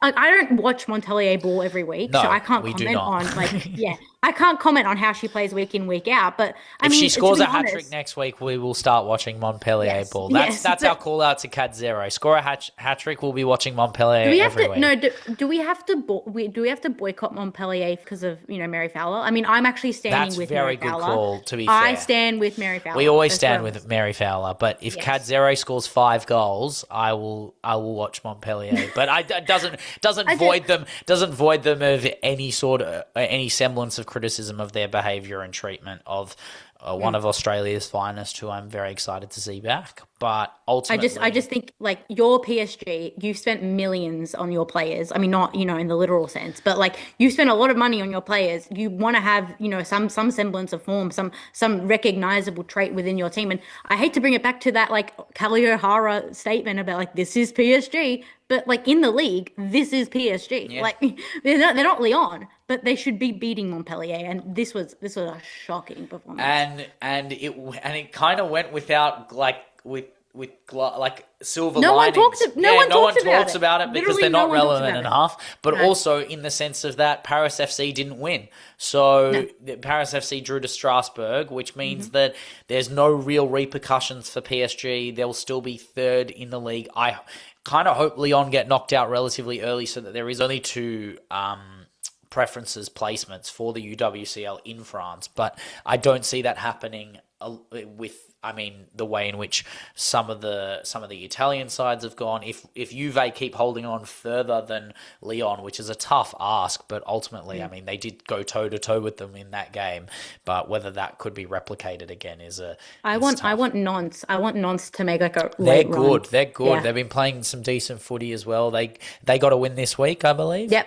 Got to win 2-0, 3-0 against Marseille. Yeah, fantastic. And Marseille, that's what you got to be doing. If you're going to be top four, you got to do it against the smaller sides. And PSG whacked Marseille last week. So you got to say, whatever you can do, I can do better. Hopefully Nantes can put some pressure on Paris and the other Paris. But that is all we have for the ARKEMA. The league we care about probably the most now in the FEMINILE. It's the league I watch every highlight or game of this league. It's so good. And there's reasons to watch every game for an Aussie and it's so good. So for example, Como, Fiorentina, what a game. Holy schlamoli. You know what? Hands up. Claps for the Como, claps for Fiorentina, putting on an absolute show for all us Aussies out there, for all us Arsenal fans out there. 12 minutes of Lena Hurtig. The best 12 minutes. Yeah, brilliance from Chidiac. I couldn't ask for more. Even Jacinta Gala's playing as well. Like this is everything I want to see in a Feminile game. All in like a training park in the middle of like Como's, like one of their. It's like, the most beautiful scenery of all time. The only issue was that Leggy predicted this game absolutely to perfection, which is very sad. But I did say I would love a Chids winner, and when she scored, I thought there might be a Chids winner, 1-0 Chids. What did I say when you sent me that? I told you that was like the Tilly's version of Ovaye's goal. That is, It's like, so Ovaye's got like the class and like the. Hey, she just won the Marta. She just won the Marta award. Fair enough. And then Chids is like, you know what? I'm just gonna like side volley this top bins. From It's not even the best Australian goal this year from the women's team. I know. Cooney cross, Carpenter against Barca. There's some good goals this year from Aussies. I think this is her like moment of magic. She has one every season. We love Chids. Yeah. But it wasn't enough, sadly, as Tryggvadottir equalised and then set up the second player of the match by a mile, box to box, with 6 chances created, won the most duels, just a total performance from Tryggvadottir, and they're very lucky to have her in that Icelandic midfield. They just carved up that midfield to back line of Como. Like Como just looked out of their depth, and which is exactly what you predicted that would happen. Exactly. This is a team that was second at one stage in the Serie A. Like I was surprised, but honestly, I knew that this was going to happen just basically based on Fiorentina know how to win games like this, and I think Como is still trying to figure out how to run out games, how to be more secure in the back line. They need to be more Italian, basically. Yeah. Like they just need to be more Italian. I mean, it's not a hard ask in the sense of like their best is very, very calcio ball, and they can win games and hold off games 1-0. And I kind of thought that would happen, but after Lena came off for Michela Cantena, Cantena got the second goal to put them ahead that Tryggvadottir set up, but she also pounced on that huge mistake from the Como defender, Markussen, and got the third one. And to be a sub coming on for Hurtig after 12 minutes, you got a big ask, but she delivered in all fashions of the game. And to get a brace, to keep your team in the top 4 successfully. Fiorentina are definitely top 4 contenders at this point and have definite depth across the line and have players that they can believe to take on the game to that level. So, okay, what happened with the third goal though? Oh, no, that was Markussen. That was that like, she just ran the wrong way and then got stripped and then that was it. It was insane. I watched that. I was like, wait, does she think that she's supposed to be going? Yeah, I don't know what happened. I don't know what happened to Markussen. I actually need everyone listening to go and watch these highlights because this was like the funniest moment I've seen in Woso for a long time. It's weird. It's a weird moment. I did feel bad. I was like, is she going the wrong way? I didn't. I was just laughing. She just turned the wrong way. I don't know what happened. She just took a terrible The keeper touch. just is like, and then the keeper's like, what have you done? You've just killed the game, which is so fair. But, I mean, there are some games where it just doesn't go your away, and it's similar for Napoli. I thought Napoli were going to deliver, especially after Juve had a really big week midweek. But I mean, they held their line and they're holding their. I mean, this was kind of me doing my two ways out, because if they win, I'm still saying Juve for the league. But I also thought that Napoli would come back, but it didn't happen. Kozak opened the scoring, made it 1-0. I was like, all we have to do, Juve, is score one. And Kambaji ruined it, because Bakari scored that ridiculous volley. I don't know how she... That was not a Woso volley. That was not a Woso volley. That was a nasty volley. That was insane. Yeah. But Kambaji, the saviour, gets her goal on track for her best season in over a decade. Does she get a move? Does she get a move? Kambaji, no way. She's like she's like cemented in Juve folklore. No, I reckon she's bound for like the new NWSL team. Oh, I don't want to see her in like Colorado FC or whatever. Come on, like she's such an NWSL ball. No, yeah, I know, but I want Girelli and Kambaji to retire together. You want them to like die together? Yes, I want them to be in the same grave at Juventus. Like I want it like that. That's what Calcio ball is. It's just true blue like tradition. Like it's tradition to like the finest extent. But speaking of tradition, we have a Milan derby for the absolute ages. No one, I repeat, no one could have expected this. Firstly, the fact that Inter Milan battered AC Milan 5-1, which I predicted a 3-2 AC when you predicted 1-1. At least you got one of the numbers right. But the other ridiculous part was that Tessa Valla did not score. Yeah, no. She got 4 assists, but she did not score. But it was the Maltese super sub of the year. Oh my God, Buegas scoring a hat-trick, second half hat-trick after Milan opened the scoring with Van Doren. It was the comeback for the ages, and Tessa was playing, like the first 2 assists were kind of lucky, a bit meh, but the 4th goal and the 5th goal, the passes, and then the plays through, and then Buega's hat-trick on the 90th minute celebrates with her players shining her boot. Oh, it was beautiful. It was perfection. But this puts Inter back in the top 4. Tessa Valhert has 7 goals or 8 goals and now 5 assists. She has the most goal contributions. She's topping the goals and assists for the Serie A. A Belgian at Napoli in the men's is dominating the Italian league, and a Belgian at Inter is dominating the women's Italian league. And I think Belgians just love Italy.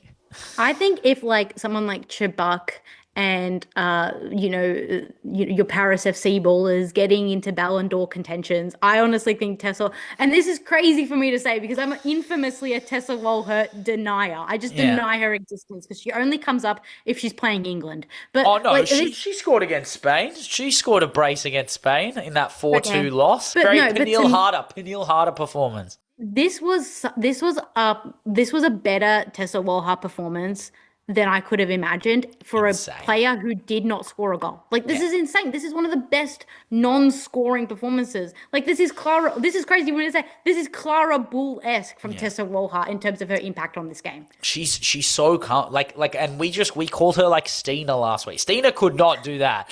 Stina could not do that. If Stina gets 4 assists, I will apologize to Stina. But if Stina can even get 4 assists in a season, let alone 4 assists in a game, in a half of football. But my God, she was sublime. And was it me or did Milan look like they had like mud under their feet? Like they looked in the second half, they looked gassed as hell. Really flat. They couldn't get any purchase or service. Their wingers were getting cut off.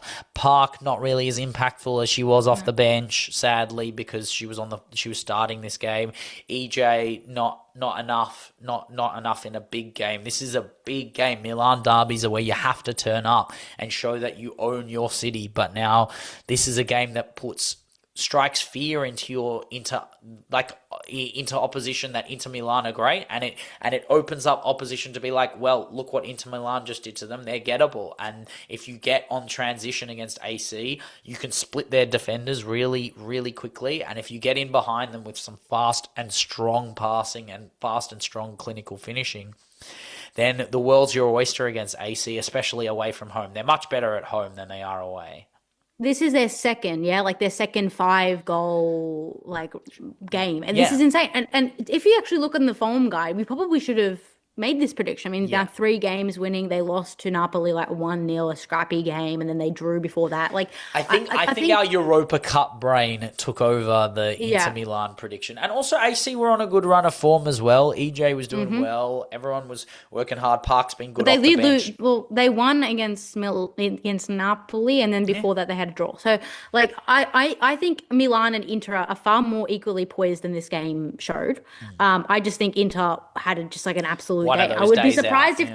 they replicated again next week, but 100%. or next year. And then lastly, it was a top v bottom clash Yeah. between Ternana and Roma, a 2-0 win to Roma away. This is the game where I thought it'd be 5-1. This was the game. This was, I mean, it started very quickly, especially 30 seconds in, Dragoni gets the goal. There was an own goal for the second. There was a few posters. It was just kind of expected. It wasn't really anything stand out.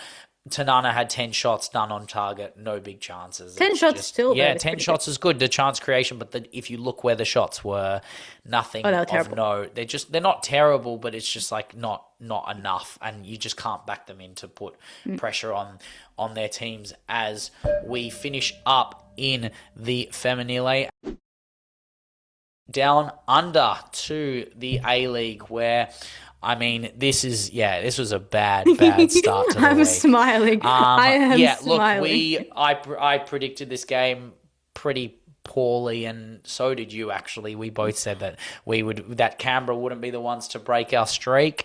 And I mean, Canberra in a stench of form right now that is pretty impressive, hard to compete with, and ultimately, they're first now. They're at the top of the league, yeah. And this was a game that showed that if you do not take your chances early, you can't do anything. But the man of the match was that left bloody post in the first half that Macca and McKenna tried to absolutely snap in half. And if you can't score early, you can't put the pressure on, then you set a precedent for the opposition to let them back in, and that's what happened early on. Hawkins scoring that goal, great ball from Sasaki. Not much I can say. A bit lackluster tracking, but also it's a great ball. There's not much you can really do about that. But it was the second goal. It's Heyman's goal. Yeah. Should have been saved. Should have been read. Should have been run. I don't understand how she gets into those positions where she has so little proximity to anyone else, and ultimately moving at her own speed and the game following her speed. This is dub though. Like, this happened last season with Emily Gilnick. Like, some of the goals that she scored for victory, I was like, how are we even allowing a player that much like space? Basically, honestly, this was a really funny game for me to watch because it kind of overlapped with the victory game, which we'll go on to. But like, I didn't watch the first half of this game live, and then switched over when like there was when we got out of Paramount, and then it was like other game recommendations, and then my dad was like, oh my God, Canberra's winning. Yeah. And then we watched this game, and I was just begging Canberra to hold on, which I never would have done. But it nearly did happen. I mean, I think City, for all intensive purposes, on any other day probably would have gotten a result out of this game. We share the points on another day. I don't think Canberra, like, very much like victory, I don't think, and it all bases on the fact that they've played more games than the rest of the opposition. They stumbled over the finish line in this game. I don't think that they're like in contention for any sort of like, minor premiership. I honestly, even if they do, they ain't winning the whole thing. No, I honestly think it's between your lot, Brisbane, and maybe my lot. But like, honestly, I was more surprised at the result than the performance. Hey, can't be Brisbane after what I just watched. Oh my days! But I mean, we'll have to talk about it because Macca converts the penalty with absolute ease. And I text you. Horrendous. Yeah, sure. Horrendous foul from Bertoliso on King. Hang her? Is that what it was? Absolute war crime right there. Disgusting foul. But we'll keep it. I don't know how she stayed on the pitch. No, it wasn't too bad. It was kind of soft, actually. But the final 20 minutes, we really did. I can't ask for more. Like, I could complain and say that the chances weren't taken, but we had like 5-6 chances in the last 20 minutes. Everything was going our way. They were just holding on for dear life. a blip was bound to happen. You can't just stay invincible forever. And technically, you weren't invincible because technically, I agree. We lost. Semi-final. I think the whole idea is we were invincible in the league, whatever that means. I hate that. That's such an Arsenal. If you're gonna have that's such an Arsenal mentality, by the way. Invincible in the league. You lost to Middlesbrough in the FA Cup, by the way. I think it was the League Cup, actually. But we are going to move to your lot. So this is why you had a relatively good week, despite the hate watchers in England. I mean, beating Adelaide United. I would actually say this game could have been like one of the more entertaining games if you just could convert your chances. You could have been 5-2 up, 5-1 up if these teams could score. But this game could have been an email. This game could have been done in 20 minutes. I would have taken this game be done on a flip of a coin. It was 30 degrees here in Melbourne, so I can respect the fact that they were playing on Amy Park, and it's a big pitch, my God, it's a metal bowl in there. Jesus. Yeah, it's terrible. And then the second thing is, we've played 7 games. like for all intensive purposes, I should be saying the teams that have played 5 games be better than the teams that are playing 7 games. So Adelaide, I don't think I've seen enough of them. Coming off of a pretty decent season last year, I think that they've lost a bit of form. I think that they've maybe made too many changes in their roster coming off the back of a good season last year. But I was not really looking at this game for any sort of quality, I was kind of saying, can we just get a result out of this? I think Kennedy White is still on good form, but I honestly think it was Holly Furphy's game. I think she was very much fantastic. The player of the match. And it's funny because fun fact, I used to play with Holly Furphy at school. And sick. I can tell you that Holly Furphy has not changed that much in how she plays. It's just that she's gotten just better at the finer details, and those finer details are the runs, the passes. But I think it's a very, very good footballer. So I was happy that she was able to create the chance for Rachel Lowe, who finally got her first goal of the season. I'm happy that this is now the 3rd clean sheet of the season. She created a lot of chances, Furphy. I feel like she could have had more. I was going to say, I think if we're weighing it up, Victory deserved the points based just on chance creation. Adelaide served nothing other than maybe split moments on transition, but outside of that, I think they were really ill prepared to play this. It was a very, those 1-0s where fine, you win. This was a 1-0 that was far more convincing. Could have been easily 2-3. They could have had 1, but ultimately, I think they're still struggling with their new signings. They don't know who their best 11 is. They're not converting the way that they want to be. But ultimately, this is the history of Adelaide United. But, I mean, that's what happens. As we move around the grounds, we had a huge party crasher that was Newcastle schmonking Brisbane 3-0. Shout out to a girl who went to my school, who I played a little bit of football with, Melina Ayres. No way, you played with Melina Ayres? I refereed her. She went to McKinnon. She was an amazing footballer then. She's an amazing footballer now. Always in that position. If she gets any space on that right foot, the ball's ending up side netting. And she was levels above everyone then. And, she's still a very high-quality player who can just play at this level for years and years and years. And I think she will end up being a dub legend. And it was a very, very well-taken finish. But I kind of thought Brisbane would mount back, but they kept going. Newcastle were fantastic. Kelly Brown was insane, running the show. Breyer's strike, I don't think should have gone in, but that kind of does happen in the dub, and that's fine. It's the dub. Yeah, it's the dub. But ultimately, I think Kelly Brown is probably player of the match for me, just running the show in midfield on transition. Ayres were making the runs. Breyer was making those runs on the other side, but ultimately, I think this was a bit of a wake-up call for Brisbane. They need to up their game if they want to be considered where we believe them to be, but maybe it is just a little bit of a chink in the armour, and they are lucky that we also drop points as well at the same time, so it's not really the biggest. It's a bit of a let-off, but it's not. It's definitely something to go back to the drawing board and not let that happen again, but ultimately they'll take. This is not the worst time to drop 3 points. They've had now 2 wake-up calls. One against Western Sydney Wanderers, which I think is a far bigger shot. Was that the 1-0? That was the 1-0. That was the 1-0. That was a wake-up call in just terms of they need to be closing off games early, especially with the quality that they have. And then this was a wake-up call on their defense. I have lauded their attack. I think their attack is fantastic. I think it's proficient. I think it's very electric, especially with Janssen. But I think that something went awry with the connection with every line. And then Newcastle just capitalized on that, and it was a barrage. And I said this on the notes, but this whole league ladder is reminding me of like early season 2013, like W League, like this, like Canberra on top, Victory second, like takeaway City, who didn't exist until like 2015. Yeah. But like this to me looks like a league that I would have seen 10 years ago, 12 years ago. Yeah. So I like it. Is it a take me back? Is that what you want? It's a bit of a nostalgia trip. Yeah. I also kind of like that Sydney is shit and that Western Sydney are worse. Like this is great for me as a Melburnian. Yeah. Like I love this. Yeah, I mean we are not too bad. The Melbourne and Brisbane ruling all within the sporting realms of Australia. But I mean Perth did win, beating the Knicks. I watched this game live. Yeah. Live at 10 o'clock. And how was it? This was one of the worst games of football I've ever seen in my life. This was so bad. It was okay. So Perth, I wanted Perth to lose this game so badly because all they've been saying is if we just played more games at home and we didn't have to travel, then we'd be getting results. And I was like, can we get the New Zealand team to travel to Perth and get the result? Unfortunately, they didn't, and they lost 1-0.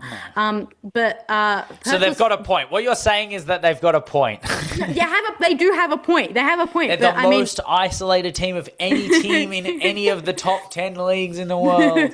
You don't understand, Leggy. But also, I mean, if we're speaking about Western Sydney being rubbish, I mean, there will be less rubbish until the end of this year, but Lagazo coming back, copping a little bit of an awakening from CCM. She started, which was strange crazy. Imagine to me. Waltzing straight back into the starting lineup is crazy. First of all, there's probably something vested in her contract with Did that. she live in like a shoebox in Como? Like what happened? Like she just had to like bring her shoebox over? Like she set up a life there basically for the next 12 months, decided to uplift that life and come back to Western Sydney. Yeah. And I mean, she slots fine in the system. It's not about that. I was just like, I just don't understand what she adds. Like, especially in this game, she added nothing. I think she had like 12 touches. Like it was terrible. But I don't feel bad for her, but I just think with what she's just announced recently, with the fact that she said that this will be her last season playing for Western Sydney, I kind of just think like you could have just retired now, you know? Like, no offense. It's just like you are one of the great Tilly's all-timer. Your resume is stacked. You've done things that Tilly's players can only dream of doing. Yeah. You've got nothing to gain playing this season with the Wanderers, in the sense of that obviously you might have a few moments to have a final game as well, maybe get a winner in that, have that extra moment for you, which you definitely deserve. But ultimately, no one's going to forget you and what you have done for the dub, what you've done for Australian football.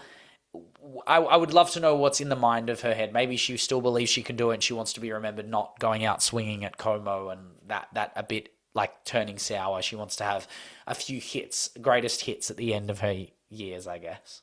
Do you think it's damning on the dub? I think it is, because this is now literally this is literally the definition of retirement league now. Like we've actually had a player come back to retire. Like to me, this is the A-League, supposed to be producing the next generation of Tillies, and instead we're bringing back the old guard to try and get a couple minutes out of them and to get like a hooray tour around Australia. But is that not predicated on the sense of firstly our academy's not developing enough new guards so that our old guard can't just slot back into the starting lineup? That's crazy. Yeah. Like, for example, Sian Fryer coming back, sure. She should be starting. She's good enough, and she's shown it, and she's been great for Brisbane, albeit. But she's also on loan back here. Yeah, she's on loan. Like, She'll go back. This is not a permanent move. Yeah. But what I mean is that we should be developing our youngsters in a way that's predicated so that our old guards who retire end up sitting on the bench. Yeah, I think we will get to a point, whether it's in 20, 30 years' time. I don't know. It takes a long time to develop proper footballing structures that cater towards youth development, but the power is vested in the FA and ultimately the individual sides to develop youngsters that keep the Tamiki Allops out of teams, that keep the Polks out of teams. Like that's how you do it, right? You have to actually have the youngsters that can compete. And then it's hard because, like, for example, if someone like Alana Kennedy came back to Sydney FC, right? Let's say she went to Sydney FC.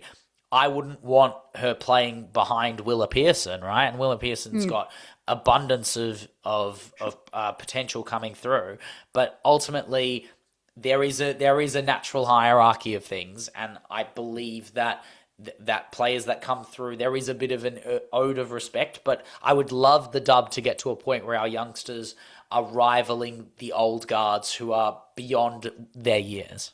Well, two subs to Western Sydney came on to score their only goal. So Eunice, I believe, who's like 17, came on and scored, assisted by Caspers, who's like 25.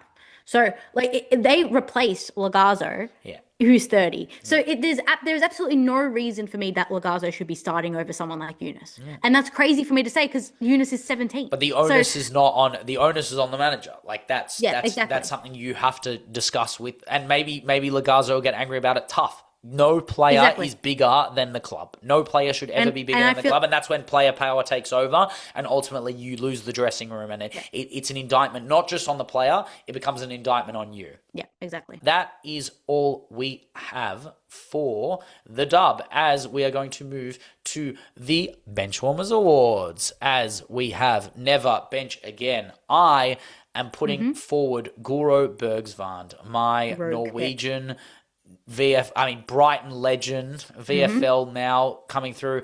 Less a never bench again, but more don't bench her every game kind of vibe. Like, I think she was great against Nuremberg. I think the level drop off between her and Dijkstra or Kuva isn't as big as everyone's thinking. I think with Kuva, it is a drop off. No, Kuva is different because she's so young and she's so disciplined and she's already playing for Germany. It's insane. Yeah. But Dijkstra is very hot headed. She can cop a card here and there. If she gets too many cards, she'll get suspended. If she gets sent off, like. She's a good player to rotate in. She's a very technically gifted baller. She's good at headering the ball. She's very, very useful player. Good to have on the bench, but also maybe just get her in while if VFL can survive the playoffs, if they can even get through to the second legs. This is where Bergsvan's league form needs to kick into gear because VFL have a lot to give still in respectively to the Champions League and the FRAUEN. My never bench again is Rolfo. And I think I've mentioned this. I think I've mentioned this before, and I could have put her in super sub, but I think they'd honestly be doing more of a disservice than what Mark Sinner is doing to Rolfo. This is a legend of the game, and I'm not afraid to say this is one of Sweden's best products. Oh, no question. No question. Right? Men and women. Oh, absolutely. Kidding. There's no player. She destroys Zlatan, Hendrik Larsson, all of them. Her wardrobe, her trophy cabinet is she has absolutely... two more UCLs than Zlatan, I can tell you that much. Well, but, yeah. Okay. But to me, I mean, the question would be, where do you slot her in? And I answer that with anywhere. Anywhere. This is a player that can now literally play in anywhere any on position. The left. Anywhere on the left. Put her on the left. You could even probably put her on left side of midfield, left back, left wing, left. Like you can put her left centre back for all I care. But put her on the pitch. She's a game winner. She's a game setter. I think Sandberg's a fraud. Play her left back. Whoa. No, but I honestly, like, super sub, yes, fantastic. But I love her so much. I want to be seeing her on the pitch more. Yeah. I mean, you could argue she's one of the best players to be benched by who? Who is she getting benched by? Bloody Sandberg, Ziggs. Like, come on. She's good enough. I don't know. It's hard. I mean, she should have moved somewhere else, maybe. She should have gone to your lot or my lot. Who knows? But super sub of the week. I think we both went Calcio Ball, which is great. I went Haley Buega. The Maltese wonder kid has arrived. The hat-trick in the second half for Inter Milan. Absolute brilliance. Who have you gone with?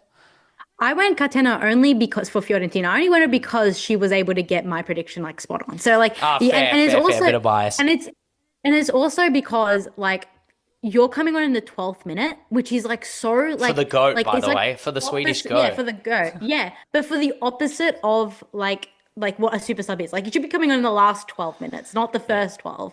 But no, she was fantastic. 2 of the 3 goals. Yeah, and then the come on the pod. I've gone with, 2 people. You either go Gemma Bonner for the tackle or you go Rianne Skinner for just drawing a game with 10 players. It was tragic. I mean, there were a few picks you could have had this week. The Marcusson play as well for Como. I mean, I'd love her to come on the pod and explain that to me. But I would have wanted her, honestly. But I went Kangslani because I hate LCL as much as I do Chelsea. So I mean, you captain your team to a Leicester, like against a Leicester team that's only won one game previous to this. Yeah. Then they win, and you could have gotten like a point out of this game. And then you took one of the worst penalties I've ever seen from one of the best penalty takers we've seen, especially coming out of Sweden, which is Kangslani. So I don't know. Ziggy clear. I wanted to come on the pod. I wanted to explain a lot of things, but I mostly want to explain that run-up. That run-up was horrendous. Like, you know when there's those pens where it's like the run-up is bad, but the shot's okay, or the shot's terrible, but the run-up looks good. This was just the rubric is bad for you. The rubric in penalty taking is bad. Build-up of like lactic acid, and then she just kind of like collapsed in the final moment. I have no idea. I mean, you know what? Kosovare, come on the pod and you can explain to us what happened there. But that is all we have for the Benchwarmers Awards. As we move into a few segments, we have set up for the end of this pod. So the predictions 3, we usually do a predictions 10 for our game weeks, but there's not a lot of games next week. Only a few leagues are playing. So we've decided to do a predictions 3, which is just kind of about January transfers, who are players we think are rumoured, or players that we think are going to go somewhere, or players that we want to manifest going elsewhere, which is kind of the route I've taken. But who are 3 that you're thinking that will either happen or you want to happen or anything? How are you feeling?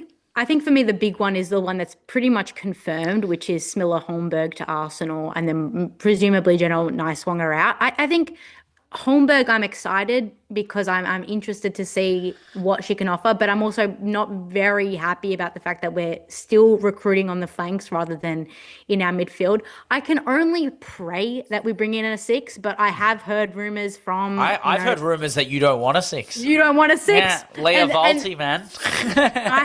Leah Volti has been the source of all good for this football club, including when she's away from the football club, to give me, basically insider of what Renee's thinking about our midfield. I mean, we now know that she's basically it's basically KCC now in that pseudo 6.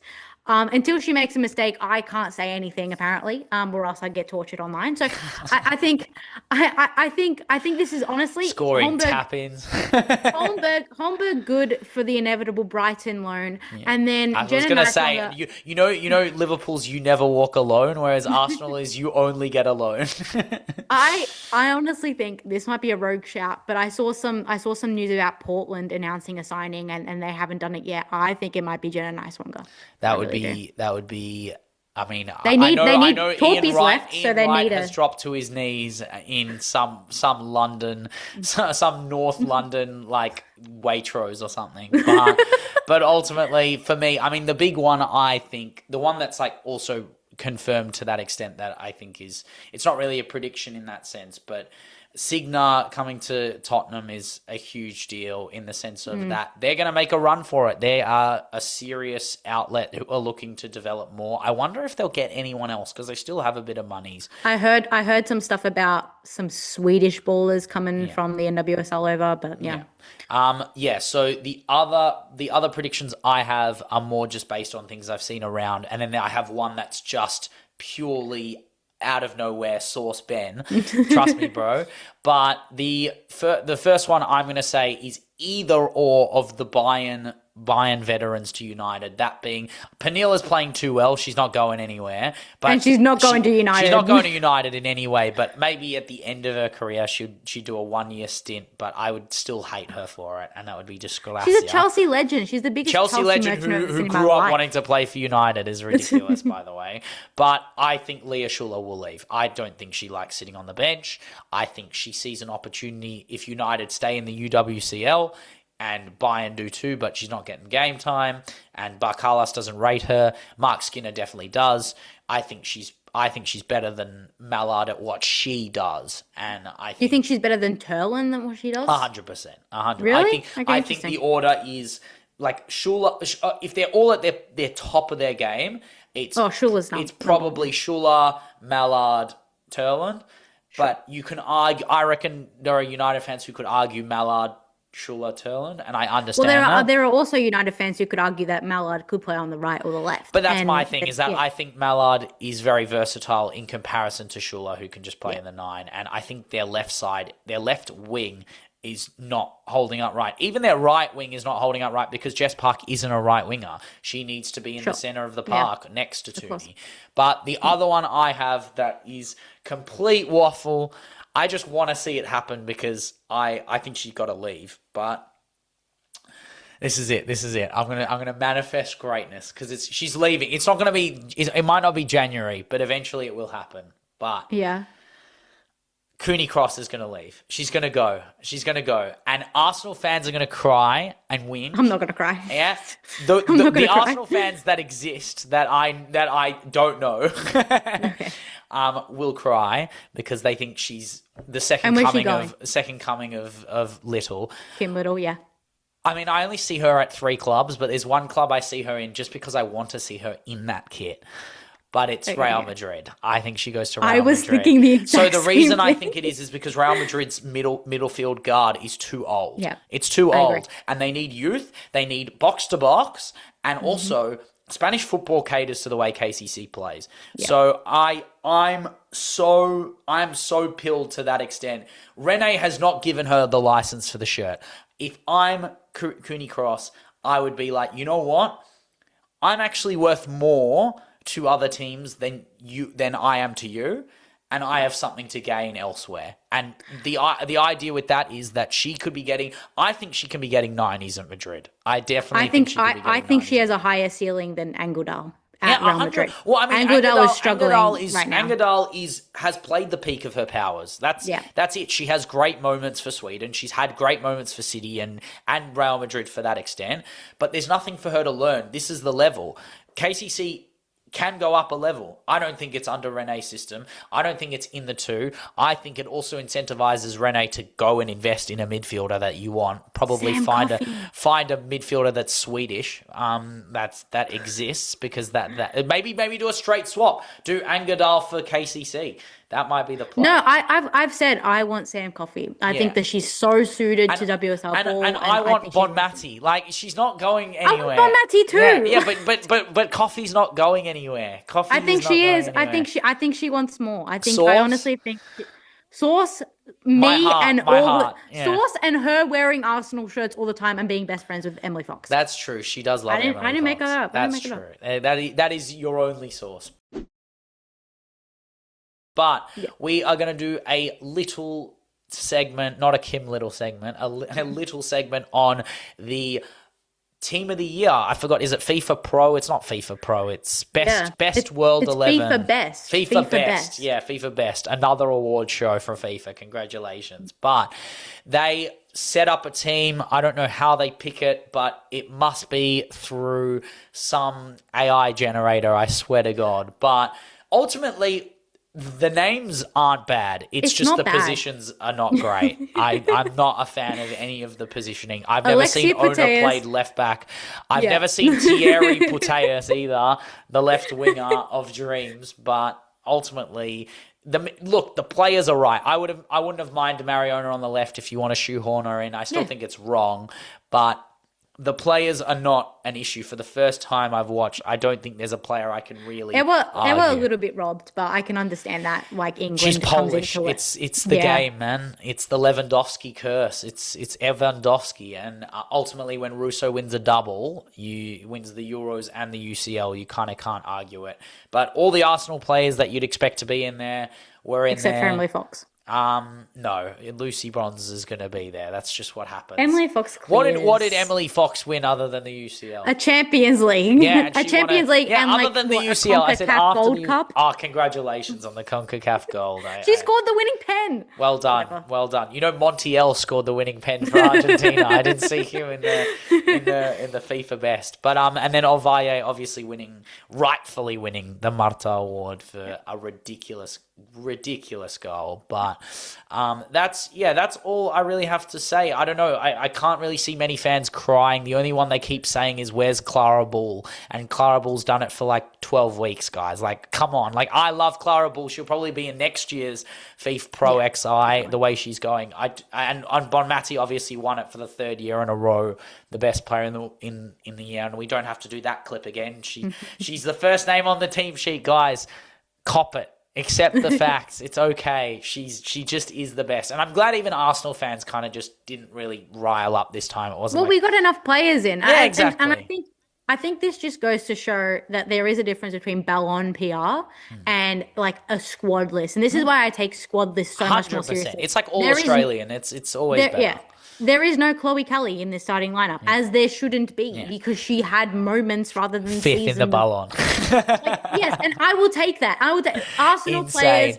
Insanity. 10. Yeah, and she's also going for the British Sports Personality of the Year as well, or whatever it was, against Rory McIlroy and all that stuff. But I back her in or Hampton in, to be fair, to win those. But I think Hampton's got it. But I think out of this list, I respect most Paredes.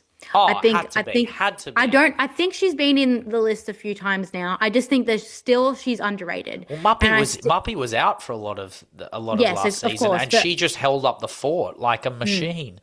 And I think what she did in the Euros as well. And I will never forget those headers. Like, those headers are now like the UCL semi-final, the 4-1 against Chelsea as well. Just she turns up when it matters. She's got that aura about her. She's like one of those players who just always can deliver the back post, the front post. She just rips headers in. But I mean, the only player you could seriously like contend with is that 9 where you go Ewa or Bunny or that, but Russo just won too much. It's so easy. It kind of picks itself.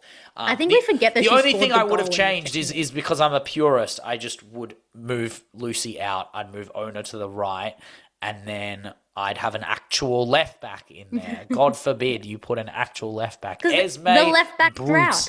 No, Esme Brutes. Not yet, but eventually. But it's hard to pick. I mean, next year I wonder how many players who aren't English or Spanish will make next year's side, with a few Scottish, German, and Haitian players making runs for it. But that's all we have for our best team. FIFA best, FIFA. I don't care what you call it. Combined 11 between women's Spain 11. As we move on to the last segment, the What Would Kang Do number 16, the Sweet 16. So we've made a little birthday wish list for Michelle Kang just in time for Christmas. This isn't the 12 days of Kangmas. That will come next week. That will be a bit of fun. But we also might do a very modified episode next week. So cop it as it is. Welcome, happy holidays for Woso.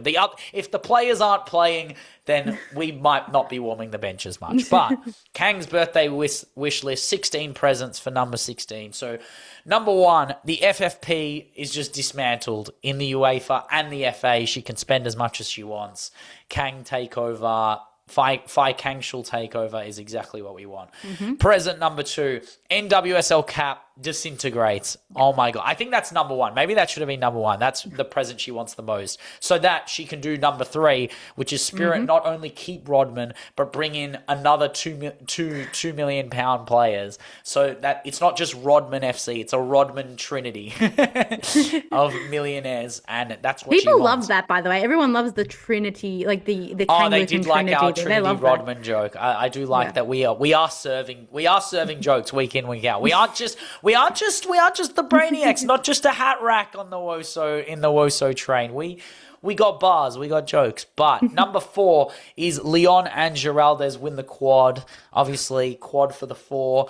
5th, LCL signed 3 players under the age of 29 in January, which, I mean, I think that's a big ask, to be fair. That's huge. That's revolutionary. Who do you think LCL could sign, genuinely, for the January to help them get over the line? I mean, where do they need it most? Like midfield, maybe defense? Sean Fryer, Chloe Lagazzo. Give him Caitlin Torpy on left back. Yeah. Oh, but she's, what's her name's not bad. I forgot her name, but she's decent. Not Freya. Jana and then Torpy. Kidding me? That would be that like would a actually be dream. cold, to be fair. That would be. I would not want to see Torpy in an LCL kit. I think that would make me cry. But make me cry. number 6, Leon finds the next Aitana Bonmati and the next Aitana Bonmati. So she signs not just the 15, 17-year-olds, she signs the 12-year-olds. The academies need to rule all. Then 7, LCL make the UWCL. 8, UEFA allows LCL and Leon to be in the same UWCL together. Well, for the that's season. the question. Are they going to allow that? Like, that's the big question that we'll never know because LCL is never making a change. No. Okay, firstly, if you throw enough money at an issue, you kind of assume that eventually they'll get there, right? If they got there, there is no way they wouldn't be allowed to play UWCL. But what would be all the more important is that they come up against each other, and then we finally have the first inaugural Kang Derby, which is like, honestly, we'd have to do a live stream for the Kang Derby. We had one in the friendlies, and I feel like that's enough. That's enough. Like Kang. It's not a friendly. They play for the Kang Cup. Oh, of course. Sorry, the Kang Cup. Yeah.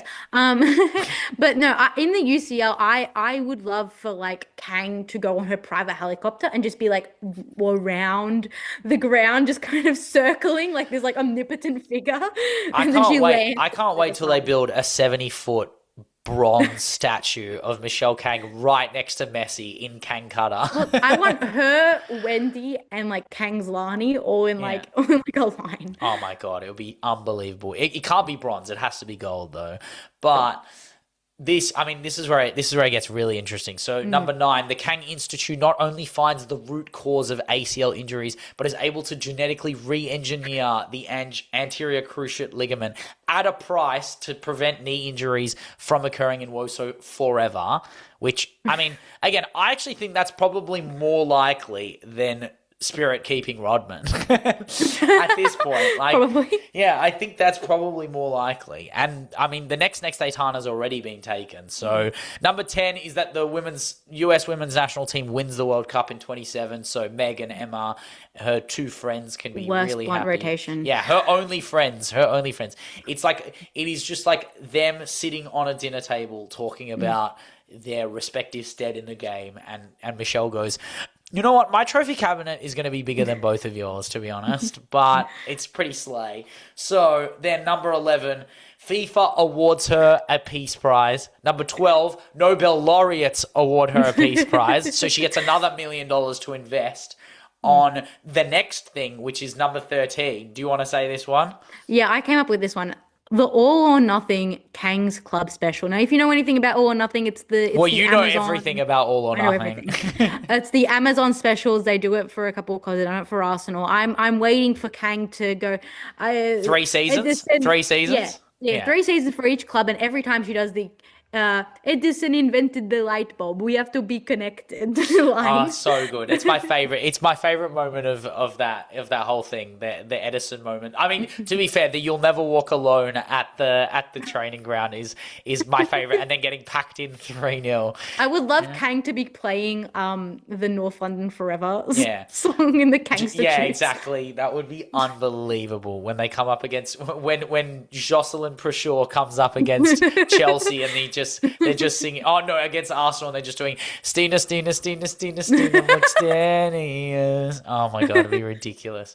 But number 14, she revives Kaniska, not the company, the actual god. Yeah, the girl who won the first medal in Olympic history. I mean, she'd slot in well at LCL. She's probably about 100 and whatever many years old. Yeah. Oh no, centre half, or in goals because Lette's been rubbish the last few weeks. But number 15, probably the most likely on this list. Now that I think about it, buy another club. Your choice. Who do we want her to buy? Australian club. Club. Have to. Brisbane Roar. No, it's going to be the Auckland team. No, it can't be. Brisbane Roar, they're the Lions. Brisbane Lions. Yeah, Brisbane Lions, but like I would love for it to be the Auckland team because he's already an outsider, so I just think it's fair enough. Get them into financial security. And then last but not least, the sweetest of 16, come on the Benchwarmers podcast. We will host you. We will be in person. You can sit next to me. You can sit in my seat. I will stand, honestly. We can put a bench out. We can put an actual bench out for all three of us to sit together. Rose-tinted bench.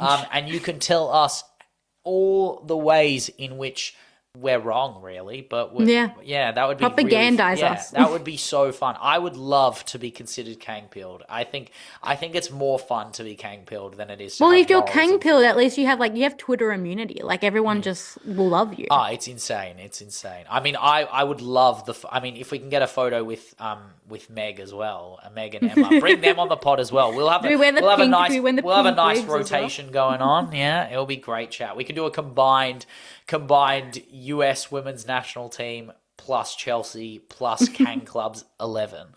Yeah, so you can all contribute and all scream at each other the way we want you to, which wraps up What Would Kang Do number 16 and wraps up the podcast we have for today. We are on Spotify, YouTube, Instagram, TikTok. We do full audio and visual podcasts on YouTube. We have TikToks for days. We are posting there weekly. So I don't know what more you want, guys. Like we do 6 TikToks a week. We do full audio visual podcasts. We're on Spotify as well with the audio podcast. We are catering around the grounds everywhere we go, every single week. Not every week, every week. It is too easy for us because the benches are always there to be warmed. Thank you all so much for listening and have a great